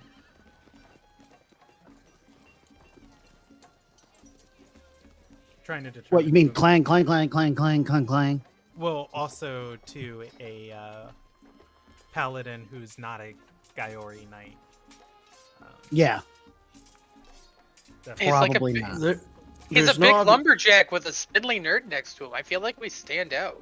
Yeah, I'm not Oh, gonna make that's- you guys roll for. That's pretty much what I Well- was looking for. Yeah. With Omnis, though, there's no outward signs. Like, you've never seen any armor or anything. It's just, he's dressed like a guy in fancy clothes. Oh, okay. Once fancy clothes. So we're looking for a tall, fancy guy and a spindly little nerd. Yeah. Yup. I'll Is there- still let you guys catch on to their trail. I won't make you guys roll for it. That said, I was rolling for other things. Yod. Yeah. You, as you are, Exiting. as you are walking through the town square, a distance away from the party, a builder is going to step away from the scaffolding he's helping construct. He's going to say, "Oh, be one sec." He's going to wipe his hands, walking towards you. He raises it and says, "Galen." Stop and wave. He'll stop and turn towards him. He'll offer a hand forward as he approaches you. Take it in a He appropriate manner, basically. He is going to pull you in close and whisper into your ear. It says,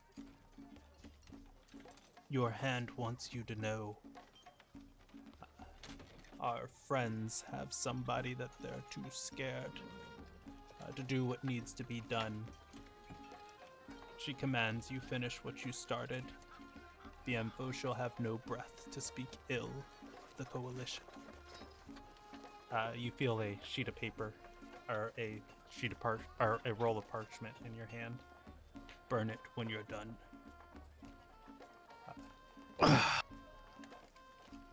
"It's good to He'll, see you, friend."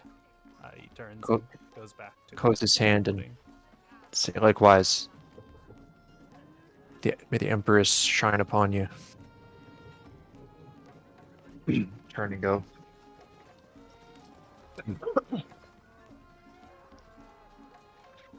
All right. Do you read the note?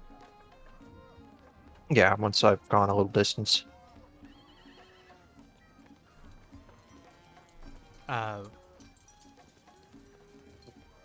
The note is pinned from your hand. It is. You recognize her handwriting, but it is not signed. You're saying my hand or the hand of Hand Foa, Tarfir's son. Okay, hand is that- the that title is- of your handler. that is my hand. Very good. Yes. Okay. It says, "The record keeper is causing our friends problems. We want them to be successful." Okay. Then I will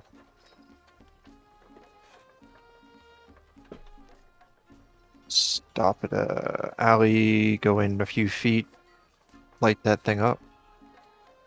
Okay. Um, the rest of the party Scatter. will meet up. I will say you guys catch Omnis and Dante as they're finishing inspecting the pillar they found on the south side of the river.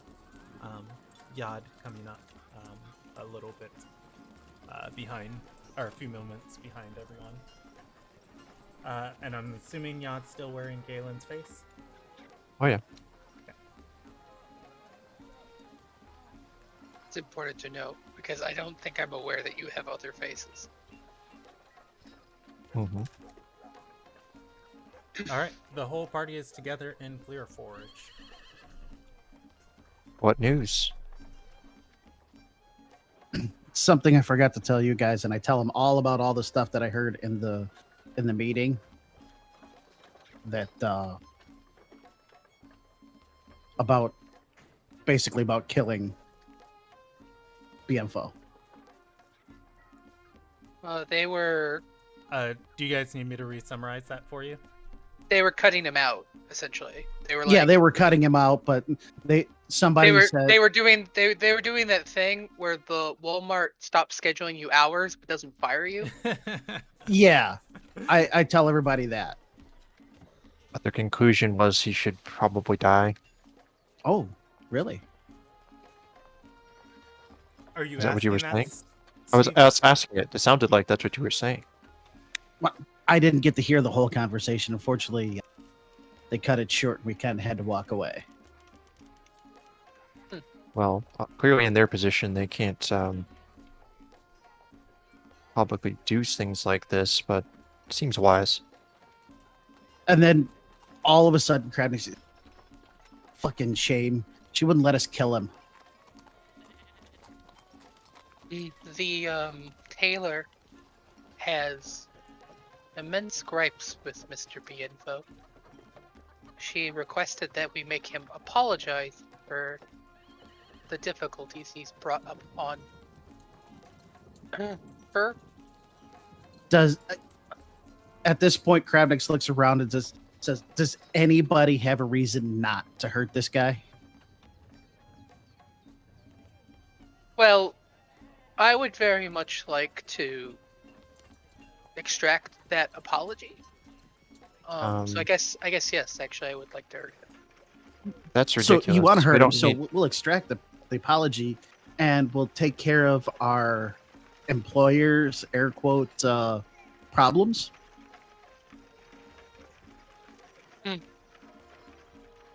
Well, there's ways to make him seem to apologize, even if he's no longer among the living. Oh, yeah, that's right. And I just kind of give you a wry, like, little smile.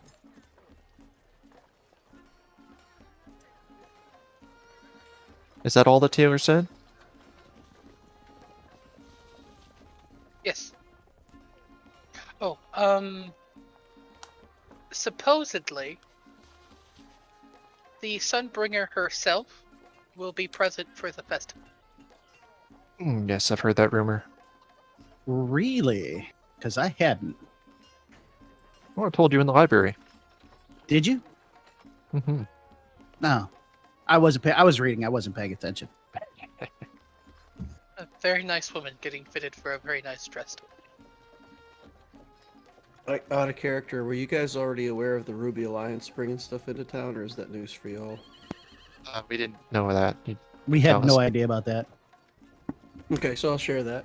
The shopkeeper also said that her wares are being brought in currently, cloth and raw materials and such, by the Ruby Alliance. Not exactly sure if those are good folks or bad, but might be useful. Hey, I mean, would I know of the Ruby Alliance? Oh, actually, yes, you would. Okay. You want a history check for tiers, or just use what you know as a player? History check for tears, because Okay. I'm as a player, I'm an idiot. All right, go for it. Should I as well, just for fun? I will allow it for Yad. Keep in mind, though, you are from Undar, which is an insulated nation, so it's going to be a different tier of difficulty for you. So I won't. I'm going to do 5, 10, 15, 20 for Kravnix. And I will do the same for you, but it won't be the same information at each tier. If that makes Yeah, sense. I was gonna say, I'm like, I don't know what Dante would know, 'cause, I'm a nerd, but I'm a North Korean nerd. Y'all didn't even hear what you said. He's like, Yeah. Ruby, what? Sapphire Alliance, what?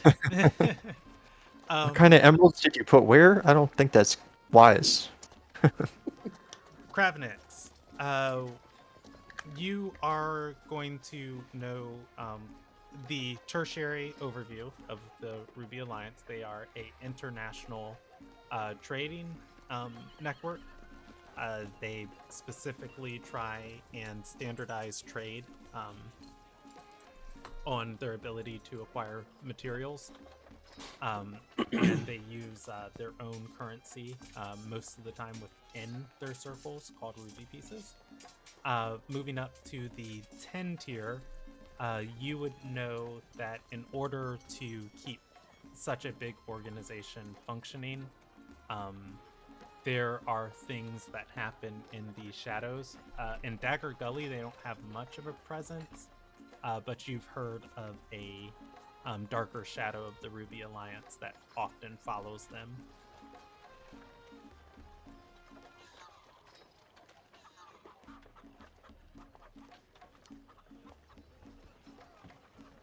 I would say with the 12 history check, you are going to know, yes, they are good people, but capitalism, there are probably darker things pulling the strings. And that they do, because this world is sometimes less than forthright. They do do some shady things. Yeah, if you have that idea as a player, you can have it in character. Well, I mean, being one of the low people from Dagger Gully, I would assume that he would know that the Ruby Alliance does kind of sometimes do slave contracts and things like that.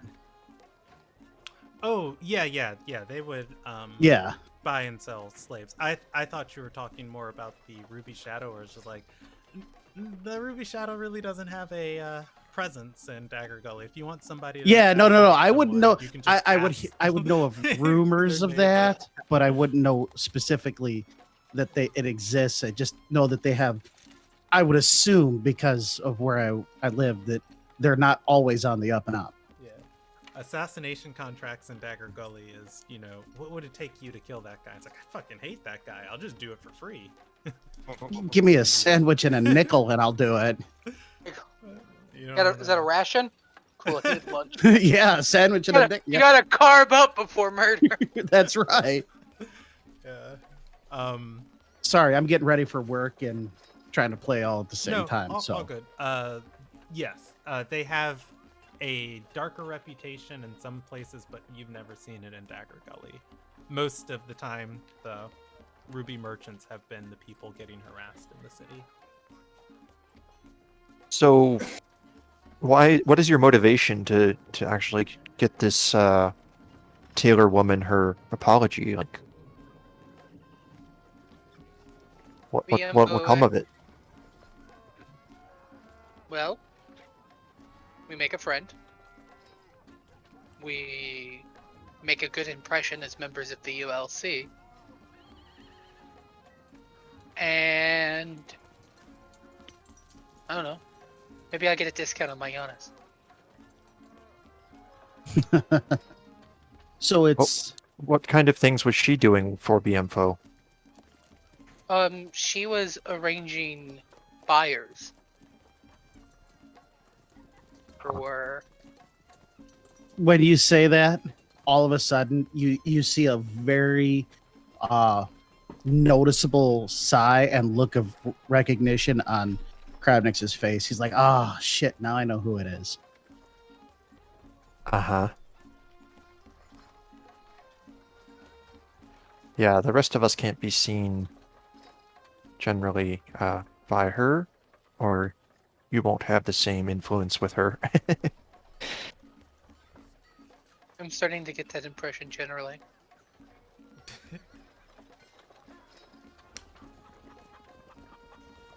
So, do you want that apology I'm not before so quite or so after we kill him? sure. I feel like it would be better if it came from his actual face as opposed to a forged note. Oh, no Fair note enough, needed. but before or after we kill him? Yeah, before or after we kill him. That's the question. Well, my point is that it seems like the apology couldn't be rendered intimately if he's dead. So I just kind of look at, I look at Yad and you want to show him? So he turns away into an alley, shudders a little, turns back. It looks like the Emperor. He winks, turns back, turns his face back to what it was, and comes back again. Oh, He's And helpful. he holds up a finger to his lips. Keep it on the down low. can you mimic his voice? Oh yes. And worst case scenario, I have a spell that could help too. I think I believe that this would actually be much more effective. There is equipment. I am not being purposely vague. She was not any more descriptive. In her back room, Uh-huh. that might be black market supplies. So utilizing your gifts would be efficient because that would get it into our hands, not his. So that's related to BMFO. She's holding them for him? Yes. Ah. Presumably, I believe as part of the apology, he needs to go fetch his gear. Very well then. Let's go to her shop. He turns away. Yes, we have to go back to retrieve our outfits. Oh. So we could do it then. Sounds good. Alternatively, we could simply try to gather a little more information on what he needs to apologize for and come back at a different day, just to make sure, he doesn't pop in there confused about an apology he didn't give.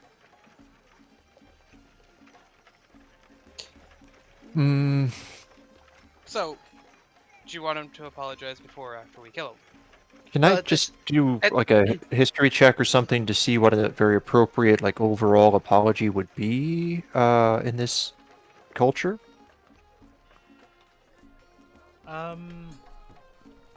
Between his rank and hers or whatever? I am not going to make you roll that history check because I think I would just be rambling as I world build on the spot. I'm like third Ostawith, basically, so I already know quite a bit about etiquette. I would say use your best judgment as a player and what you know about the setting, and I will think on it, and I will try and have like a more concrete answer next week. Okay. Do we know BMFO's Oswith? I probably do, since I can take his form and everything. BMFO was you can take his form because you stabbed him. a second as well, right? Yeah. What?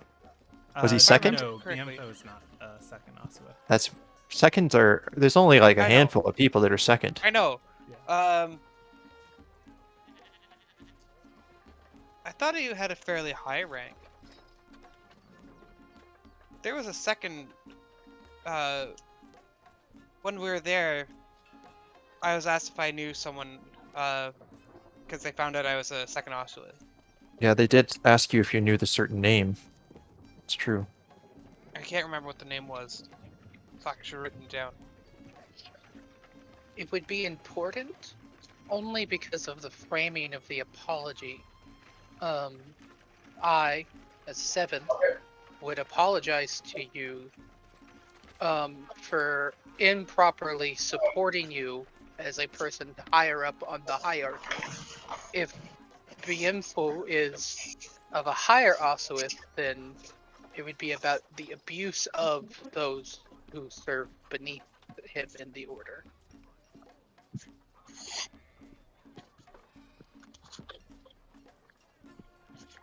I guess it comes back to a little world-building question of, are the Oswits generally marked with a certain emblem or some little piece of jewelry or something? You know, people want to display where their rank is in society. Yes. People would have most of the time people would have some sort of charm or something that they could show to you, but Oswits are magically detectable by the Gaiori. Yeah, I don't think we befriended one of those, and it would be unlikely. But have we noticed for that tailor woman? I'm sure she likely displays hers proudly, like what her Oswit is. You guys didn't explore inside of her shop.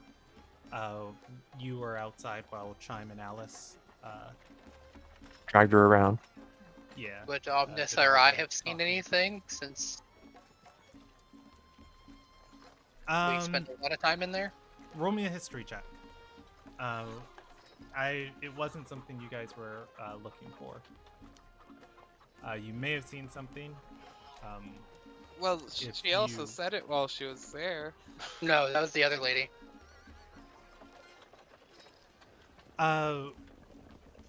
For Dante, you did see something discerning.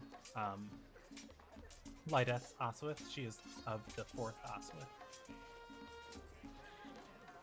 And I will say she has a plaque on the wall with the symbol.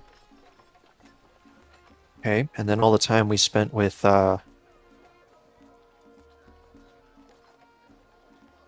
Bienfo? Bienfo.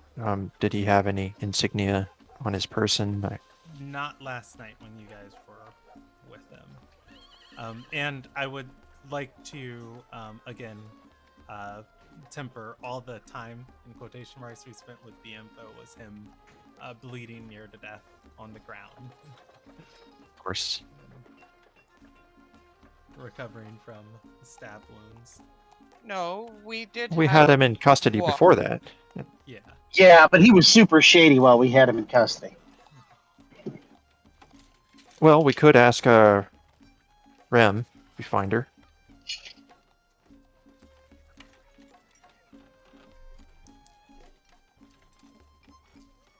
What his rank is. But if she's 4th, then we have to assume that he's likely equal or less.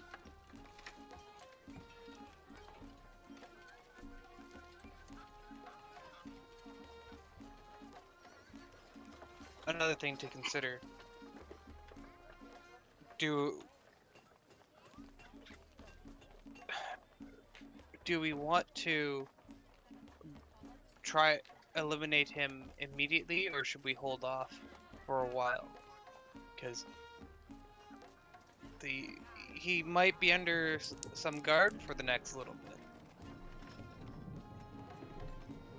Well, that little game of yours could be scouting as well. I don't think he's going to be under much guard. He was with those pirate folk last we knew. Yeah, but he's still got a job to do. So I think our first objective should be to find him, and then once we find him, then we can do all the question asking and persuasion that we need to do, and we can find out more information on what he's got going on.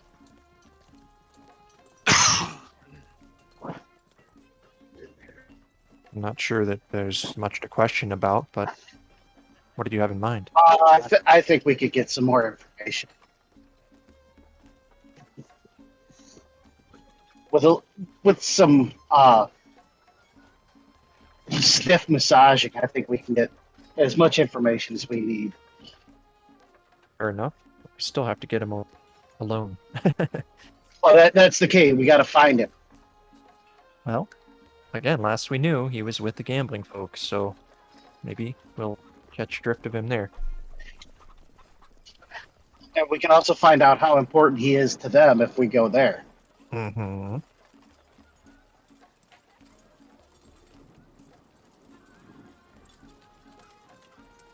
Okay. So, the plan when we go in is we're there for cards, and then we put some coin on the table for against buying cheap, or because I think it would be a real good idea to say, hey, here's an amount of gold. If you win, you get to keep this, and then we'll look at buying these items. Or if we win, we get the items for a good price. I think it'd be more like if you win, you keep this as the price of the items. If we win, we get a discount. Yeah, then we're talking. I mean, they were charging stupidly exorbitant amounts of money for those. I mean, 20 gold for a book was ridiculous. Yeah, but the They boxes don't are even really- the boxes are even less value to them probably because they just have nothing to do. But that's the point. That they don't know. I don't think they know what they actually have. Exactly. Therefore, make So low if- offers. But Searcher, didn't you take like the most plain looking box? I grabbed a box. I didn't, It was There not was 3 of plain them there. looking. and I just went, that one, and I grabbed one. Because if we come back asking for specific things, I'm telling you now, the price is going to go up. Yeah, Oh, maybe don't be 100%. specific. Just say 2 items from among the what remains. Or say 2 or 3, something like that. Yeah, I see that the thing is if we go in there, we have no specifics, not 2 or 3, not. We just like to look at your collection some more. Look, these guys are trying to play big hard boss, and I'm telling you now, I've seen true big hard bosses, and these guys are not. But they're going to try to play that. What if we just simply play it up front and say, hey, back for more stuff, and we'd like to make a deal? If they say no, we offer to gamble for it. 'Cause maybe they would just sell it to us up front. Absolutely, no, I'm fine with that. I'm just telling you. Hold on one second.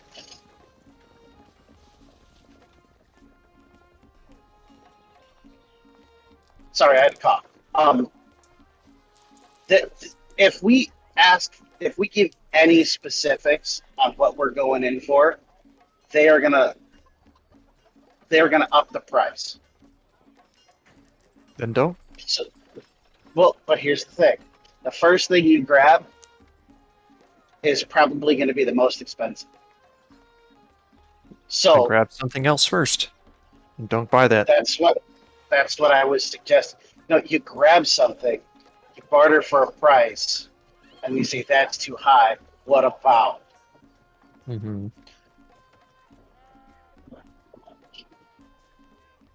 Like, you know, because at some point they're gonna catch on that we're after those boxes. There's also the factor that I haven't been spied by them ever. They've never seen my face. That is correct. Which Any could form other play, than one of their employees. but that could play against us as well. If I come back as Because- him, yes. No, if you come back At all. as somebody they haven't seen. Well, part of what I was suggesting is we go in, we're here to acquire a few more items, and we brought a few friends who say they know how to play, charms and curses.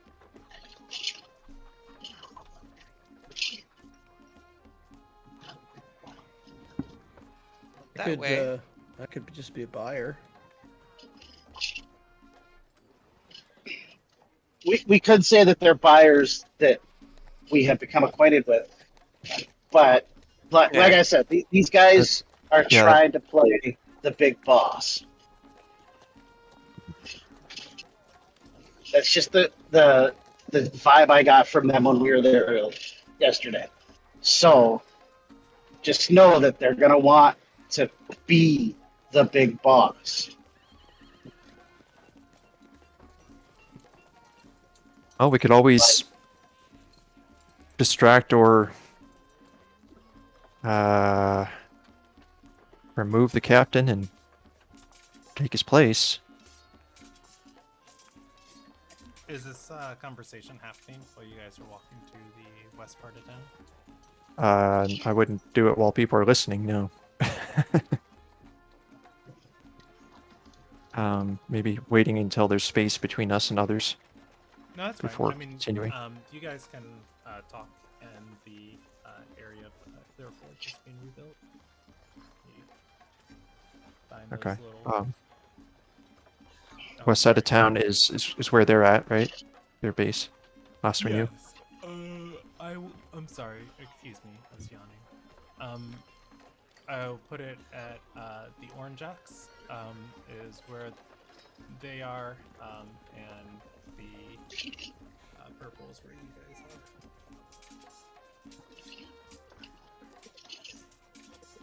are. But yes, they're on the other side of the hill that Elmark sits into.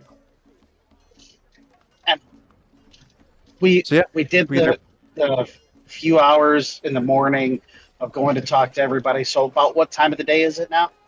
You guys are heading into the late afternoon. Okay. So we have to decide whether we want to give it some surveillance and time, and possibly ambushing someone, or going right in with a select few members, etc.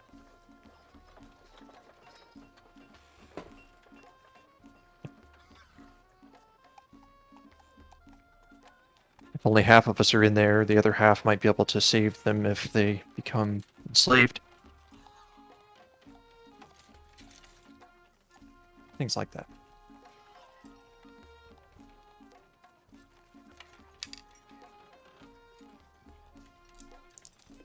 Any thoughts? sorry, was muted. The the opposite end of that could be simply because only 2 of us or 3 of us went in. We are now at more of a disadvantage than we would have been had we all gone in at the same time.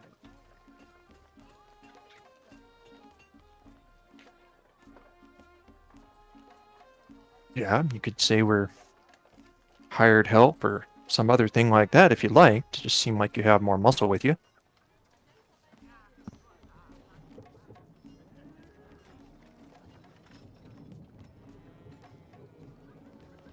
Could do that. However, I look over at what's the name? Omnis? Dante and go, muscle help doesn't necessarily fit. You could be the negotiator. That's not nice, Searcher. He has his own forms of muscle. I'm a well-learned scholar whose specialization is artifact translation and identification. Really?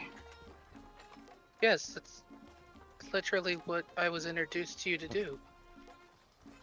Well, I guess you could school them in what value the other items have as an exchange for the ones that we wish to take away.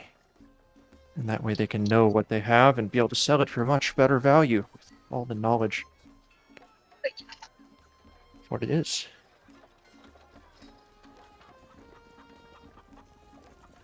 Not bad for a plan. That is a possible path to explore. But I don't think giving them knowledge on what they have will help in the long term, just because then it may be easier for them to sell what they have. If they don't know exactly what they have, it'll probably be easier for us, but not could- them. We could attempt. I could attempt to deceive them about what they have. Another thing could simply be that could work as a certain amount of exchange. Oh, If absolutely. they actually know what they have, that would make it easier to sell, which is labor, which has value. And we could That is true. essentially, 20 gold of labor for 20 gold of materials. All right. So are you all heading towards the west part of town? Indeed. Yeah. Okay. Now, are we planning to do this before the effigy burning thing or after? I honestly think we should do it after. I have a feeling that the info is going to be somewhere near the effigy burning, just because of his station, being a member of the Undark Coalition.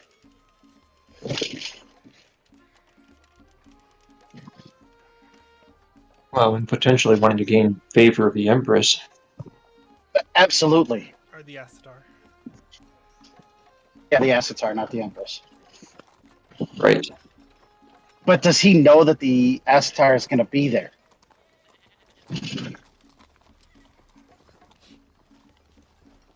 Well, he was a minion of records, so he probably had many contacts, possible That's true. formers. Emmy, have I seen all of these little pillars and things that they're putting around town yet? Yes, you have. As you guys are walking, you see them.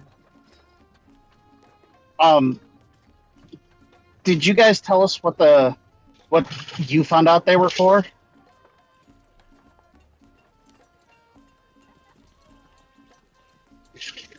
I don't think anyone knows. Well, Omnis and had talked to somebody who said what they think they're for, right? Oh, about the totems? Yeah, about the totems for burning off the fog. Burn off the mist, yeah. As someone who has recently been through a world-shaking event, would seeing basically the royal guard around town putting these things up spike any kind of mistrust and/or intrigue in them? Oh yeah, I guess you were in Dagger Gully Yeah. when the ground started bleeding. All the like, what was it? It was like lightning and black stuff on the ground. Yeah. I would ultimately I would give that. I would say that's your choice to make as a character. Okay. You were in Dagger Gully. You know the events. You saw the city was slowly ripped apart by that magical ritual, the storms, and it was not pleasant at all. And now hearing that the Astar is going to use these as part of a magical ritual, how much of this town is going to be left when the Astar does her magical ritual with these totems? And I'm saying that to those who are true believers.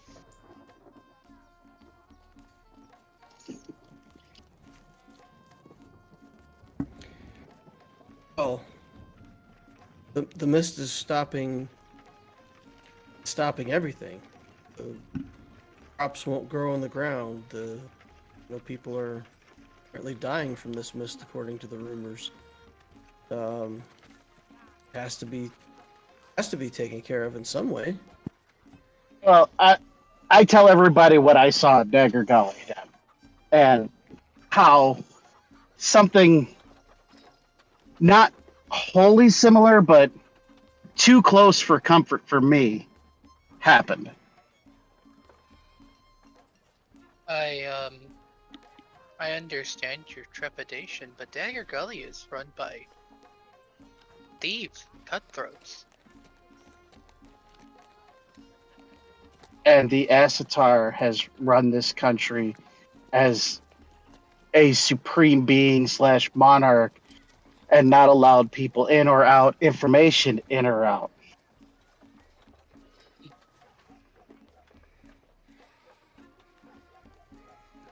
Are you incinerating the Sunbringer as a thief and a cutthroat? Did I say that? If I meant to say something, I said it. I'm just saying I don't trust anybody when it comes to wide-reaching magical rituals any longer.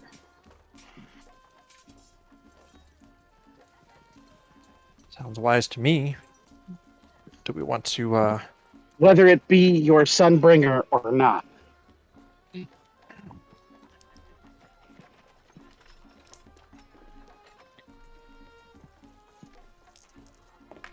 clearly, yeah, this looks like an experiment and perhaps the first phase of it, so we don't know what will happen.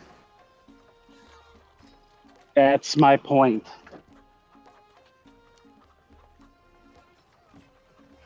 We don't know what will happen. Do they know what will happen?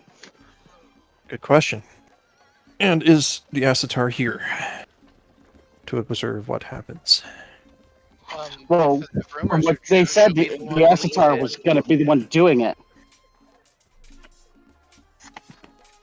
Out of character, is the Asatar known as a magical person? Yeah. Oh, yeah. All those high-level elves are pretty much mages, right? Well, like so at a character, right? Mhm. She's a Brindori Shadow Knight, so she's Oh. like inherently magical. She was able to end the civil war that was going on. But I mean, like her position back in the day before she became Asatar was like a mage knight that wielded shadows as a weapon. And Hmm. she actually used to be on Tila's not shit list, and Wow. that's Hard to do. Ilderon's magic mommy, so Mhm. feels like That she'd is be the inherently greatest. magical. That is the greatest explanation of someone. Magic mommy. Yeah, so yeah, I would say it's safe to say that Farina is Magical, yeah. magical. Sure.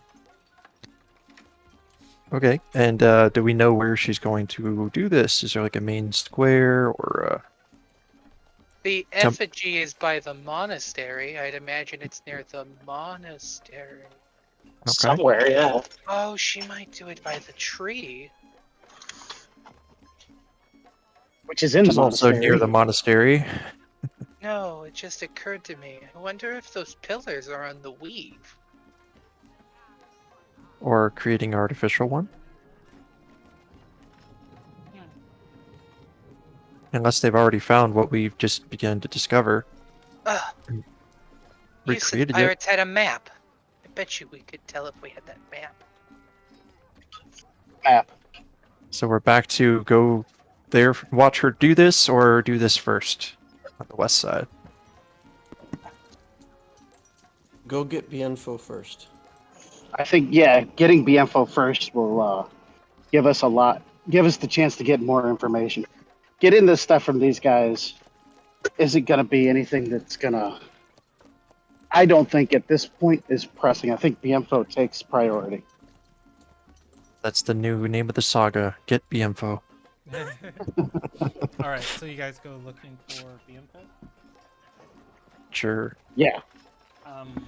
Well, we're gonna pick up our fancy gear before we go there. Well, no, we got to get BMFO for the apology. No, we don't. Go get the That's fancy true. gear. No, we don't. Okay. So you guys are going back to the shop. Yeah. Did she say how long it would be for them to be able to get their stuff? Sunset. Sunset. Is it sunset? It is not.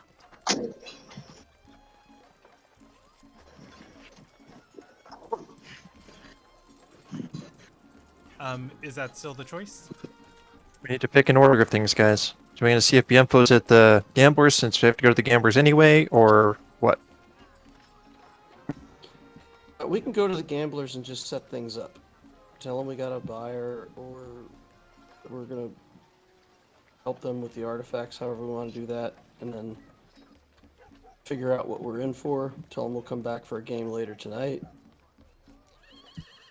and go get the Honest, and then go to the festival. Okay. Is everybody cool with that? Alrighty. Heading westward through the town, you are going to find yourselves on the main road leading up the hillside. Before you can navigate around the Elmark Monastery, you all are going to witness a scene. There are two of Father Crass's acolytes holding somebody back outside of the open gate. Very quickly, you guys recognize Bianfo being held by these monks. He is pushing forward and saying, "No, I'm a member of the coalition. I live here for the festival." One of the acolytes is going to shove him back and say, "I'm sorry, but by orders of Father Crass and Advisor Wren, until we hear otherwise, the coalition got you a very nice place to stay in town. We sent your things there." "Yeah, but I work here. They need things done that I do." He tries to push by them. The other one's going to say, "They said you were to work out of your new office. You can't come. Just get out of the way. This is a public monastery." They hold him back again. He's going to see you all walking by and say, "Look, those are Wren's lackeys. They'll vouch for me." "Hey!" He calls. We'll walk towards him. I'll walk towards him. Instinctively, I was just like, I've never met this man in my life. Wait, is he not one of your contacts? He is not one No, of your contacts. He's not. I actually have literally never met this man in my life. I'll walk towards him and say, "Oh, what's happening here?" Bianfo is going to look to Searcher and Krabnix, and say, "You all work for Wren. There's been a misunderstanding. We're all on the same team here."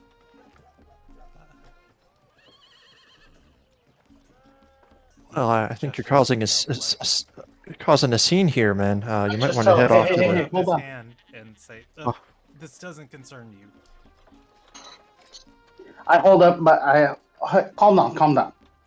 Bianfo, go stay with Searcher for a minute, off to the side. Let me talk to these guys and find out what's going on. Okay, just you're in a huff. Relax. He's going to nod. He steps aside with Searcher and says, "You guys didn't say anything about last night, did you? I didn't say anything about you all." Where am I? This is a whispered message to Searcher. You see him lean over and say something quietly to Searcher. You can make a perception check to try and hear what he said. Sure. I like knowing things. Go for it. Yeah, that didn't go well. You do not beat his stealth check. You cannot make out what he said under his breath. No Soul, if you're talking, you're muted.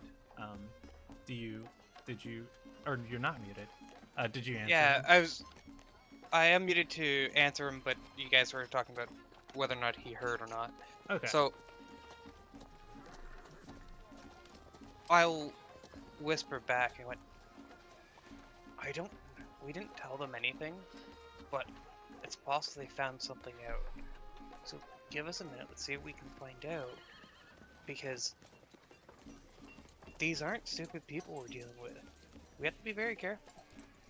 You are gonna have to roll me a deception check, my good bird. Or my good sir. Sure.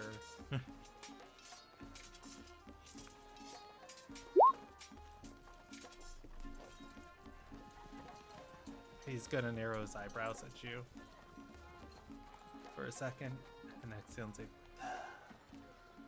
God, I'm so stressed.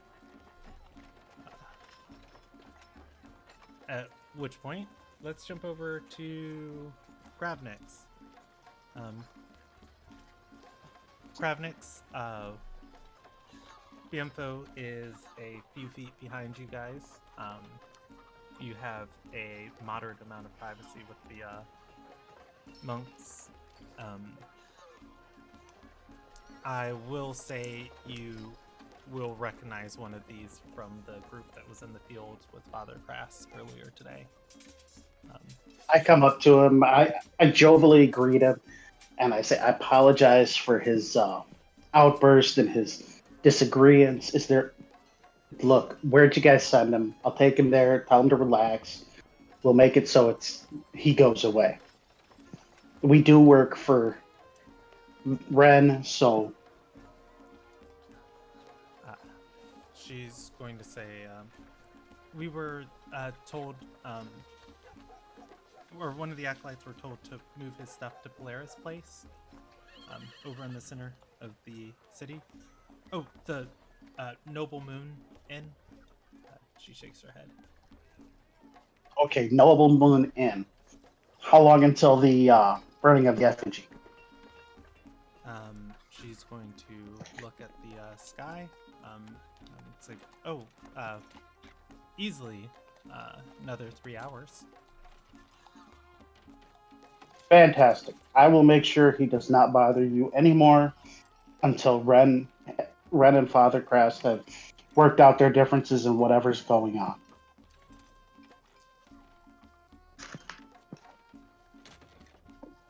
And then I just turn around and say, all right, let's go.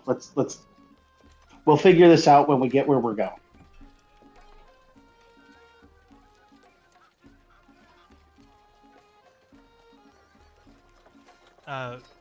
Biemtho is going to say, but I want to go in there. And people in hell want ice water. Nobody gets what they want all the time. They're obviously not going to let you in.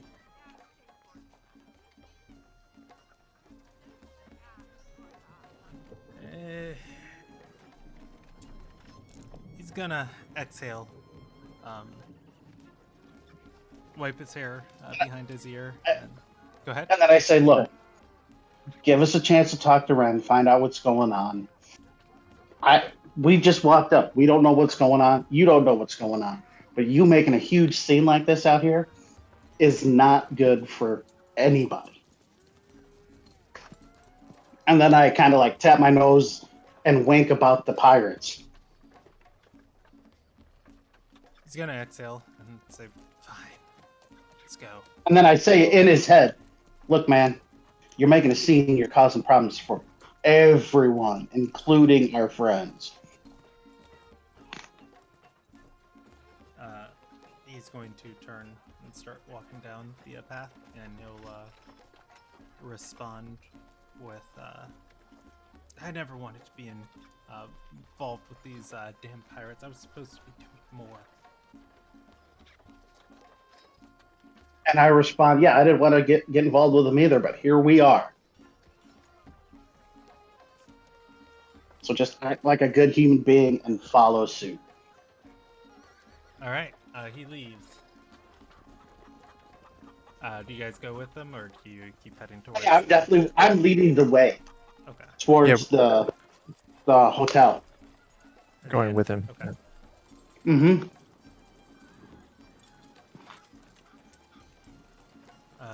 Bienfo. As you guys are walking, constantly has that nervous look about him. Looking around at each face he passes, and he'll make a little bit of small talk. So, you all enjoying the festival? In his head, he hears, "Look, man, just calm down. You're the Gaiori are gonna come question us because you look like you're fucking guilty. Relax." I take any. That was in his head. You didn't hear that. Oh, I was answering the question about if we're enjoying the Hmm. festival. Oh, okay. I take great pleasure in any way to express my appreciation for the Asatar.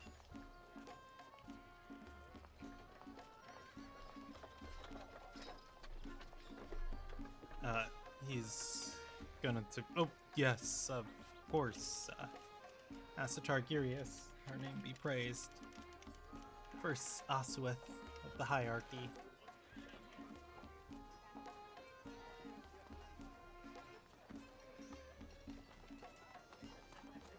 It's a sad state what has happened to the library here.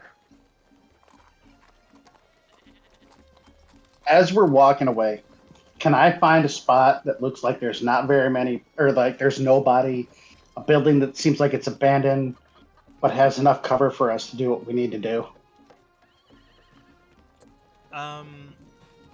So I would say the center of the city is where it's being worked on the most. And I've established before, like, it's kind of hard to find privacy here. The most you get is, going into one of these areas of scaffolding where people might look at you, but, you're out of earshot of other people. I'm specifically looking for a place to off this guy. I'll roll you a percentage Sure. die. I think it's a low percentage that you find something where you guys are at. So I'll say 1 through 17, you find someplace suitable, and above that, it is unlikely. 54. There's just no place that you find where you're going to be enough out of eyesight of every direction. You may be able to block one street or another street, but no good killing alleys yet. Gotta wait for some more buildings. I take him to the room that he was assigned to. Okay, I will get to the tavern as you guys are going there. Does anybody want to say anything to him before we get there? That line about wanting to do more, that was in your brain, right? That was the telepathy. Yes. What do you mean? Responded to that mentally. Okay. Yeah.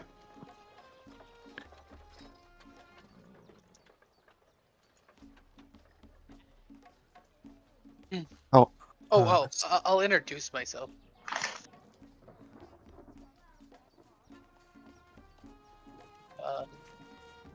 I don't believe we've met, sir. Dante, 7th Asowith. He's going to nod and say, Bienfo, a fourth.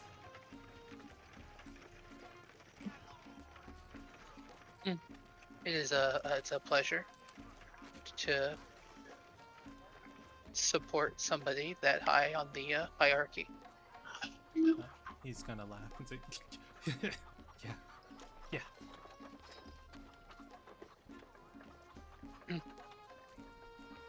Do you consider that your movement to a new office might be due to low opinion polling? Um,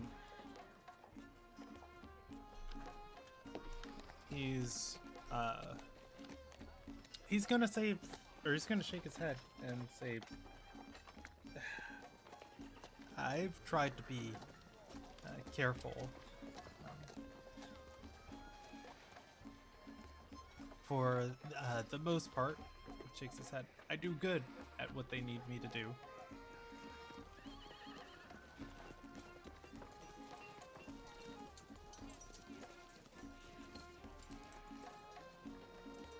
I'm just gonna nod, scribble ominously. It is him. He hears, yeah, but you're not good at hiding what you're not supposed to be doing.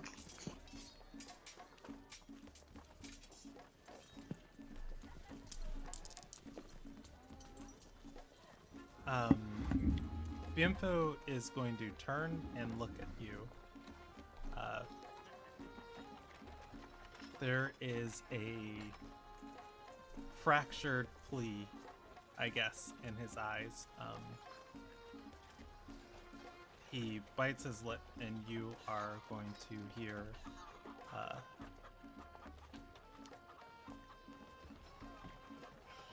you're going to hear back in your head a frantic wailing of sounds as let me stop this music for something more appropriate.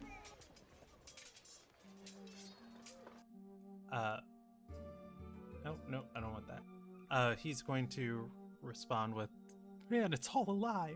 It's all a lie. The records are a lie. The histories are a lie. I saw and I met people in the war. The coalition, it's all a lie. We shouldn't be trying to make Undar brighter. Fuck those people. In his head, look, man, it's all good. I understand. The ruling class suck. So Not the ruling let's talk class, this out. everyone. He smiles. Well, to yeah, the they all rest of the drank the party. fucking. This whole country is a I feel like giant he fucking stared at cult. me. I feel like he stared at me. He does. This whole, I tell him, this whole country is a giant cult with this woman at the top. And we've got some other things to discuss, but just wait until we get to the hotel. Just relax. Roll me a persuasion check. I can't, I'm at work. Oh, fair enough. Would you like me to roll it for you? Yes, please.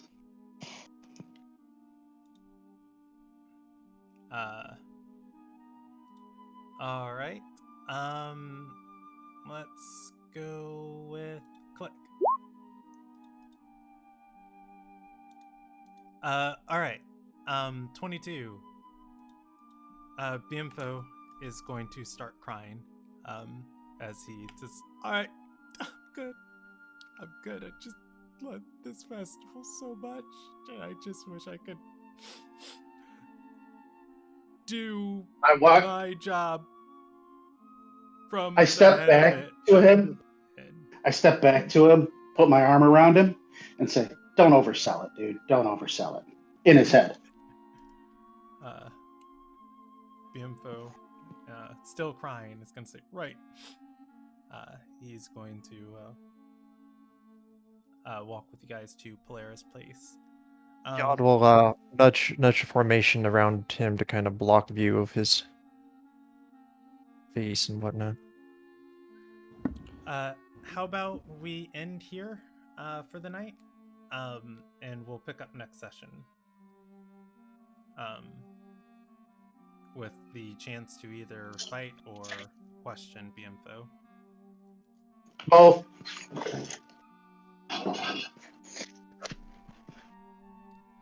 All right. Let's see. You guys got some stuff for tonight. You guys got your. I wanted to give you one more quest tonight, but we didn't really get to it. I have another treasure hoard rolled up for you guys, and you guys are the treasure hunters. But you guys have a quest for Yod. You've been ordered by your hand to stop the info from making problems. I'm going to put that down as deal with the info. Oh, I think you guys have I think that was the only thing added to your list. Oh, I'm also going to attend the effigy burning, as that has kind of become a thing for you all. Oh, that's the only thing added to your ongoing quest list. Other than that, I'll give you guys story EXP. The coalition is not all on the same accord. However, they are trying to all work together. As far as which members are in it for the real cause and which members are not in it, you have sussed out one of them. BMFO is not drinking the Kool-Aid anymore. I think that's the main story thing then. Oh, and I guess the pillars. So I'll give you guys 2 ticks of story experience tonight. Give you 300 experience, and or wait, I think I'm doing 75 per tick. So I'll give you guys 150 for tonight, and we will pick up here next session. You guys can all get the benefits of a level up too. Cool. I will level up when I get home. In terms of inspiration, I'm gonna give inspiration to Dante and Omnis for being stately citizens, massaging and talking around Lidat's needs. Because I definitely set you guys up for as soon as you mentioned the coalition, she was not gonna like you, and then she does like you guys. Let me roll for your guys. I get my inspiration, and we'll charisma from be my Kool-Aid. done. Well, we're about to next session is about to test your Kool-Aid drinking.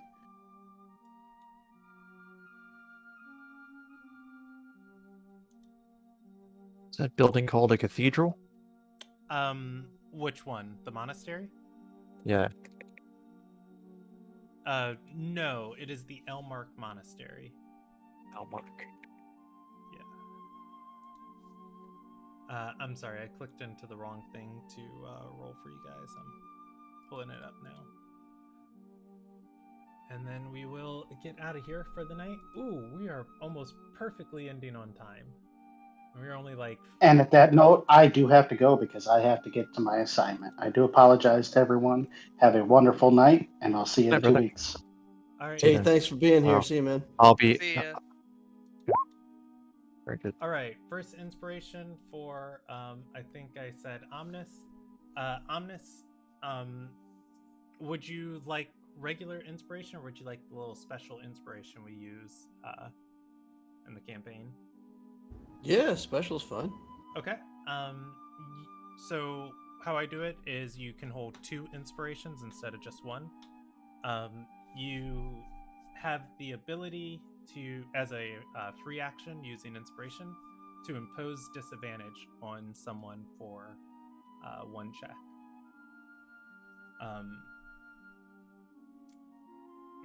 Rob, I'm assuming you want the same? Roll for me, Emmy. All right. I already rolled for you. You get the same thing. You can impose disadvantage. Hell yeah. That's so Alrighty. useful. As a wizard. All right. Well, I mean, I'm if also somebody gonna attacks head out me. here. Okay, I'm gonna end Thanks the for running the broadcast. session, Emmy. No problem.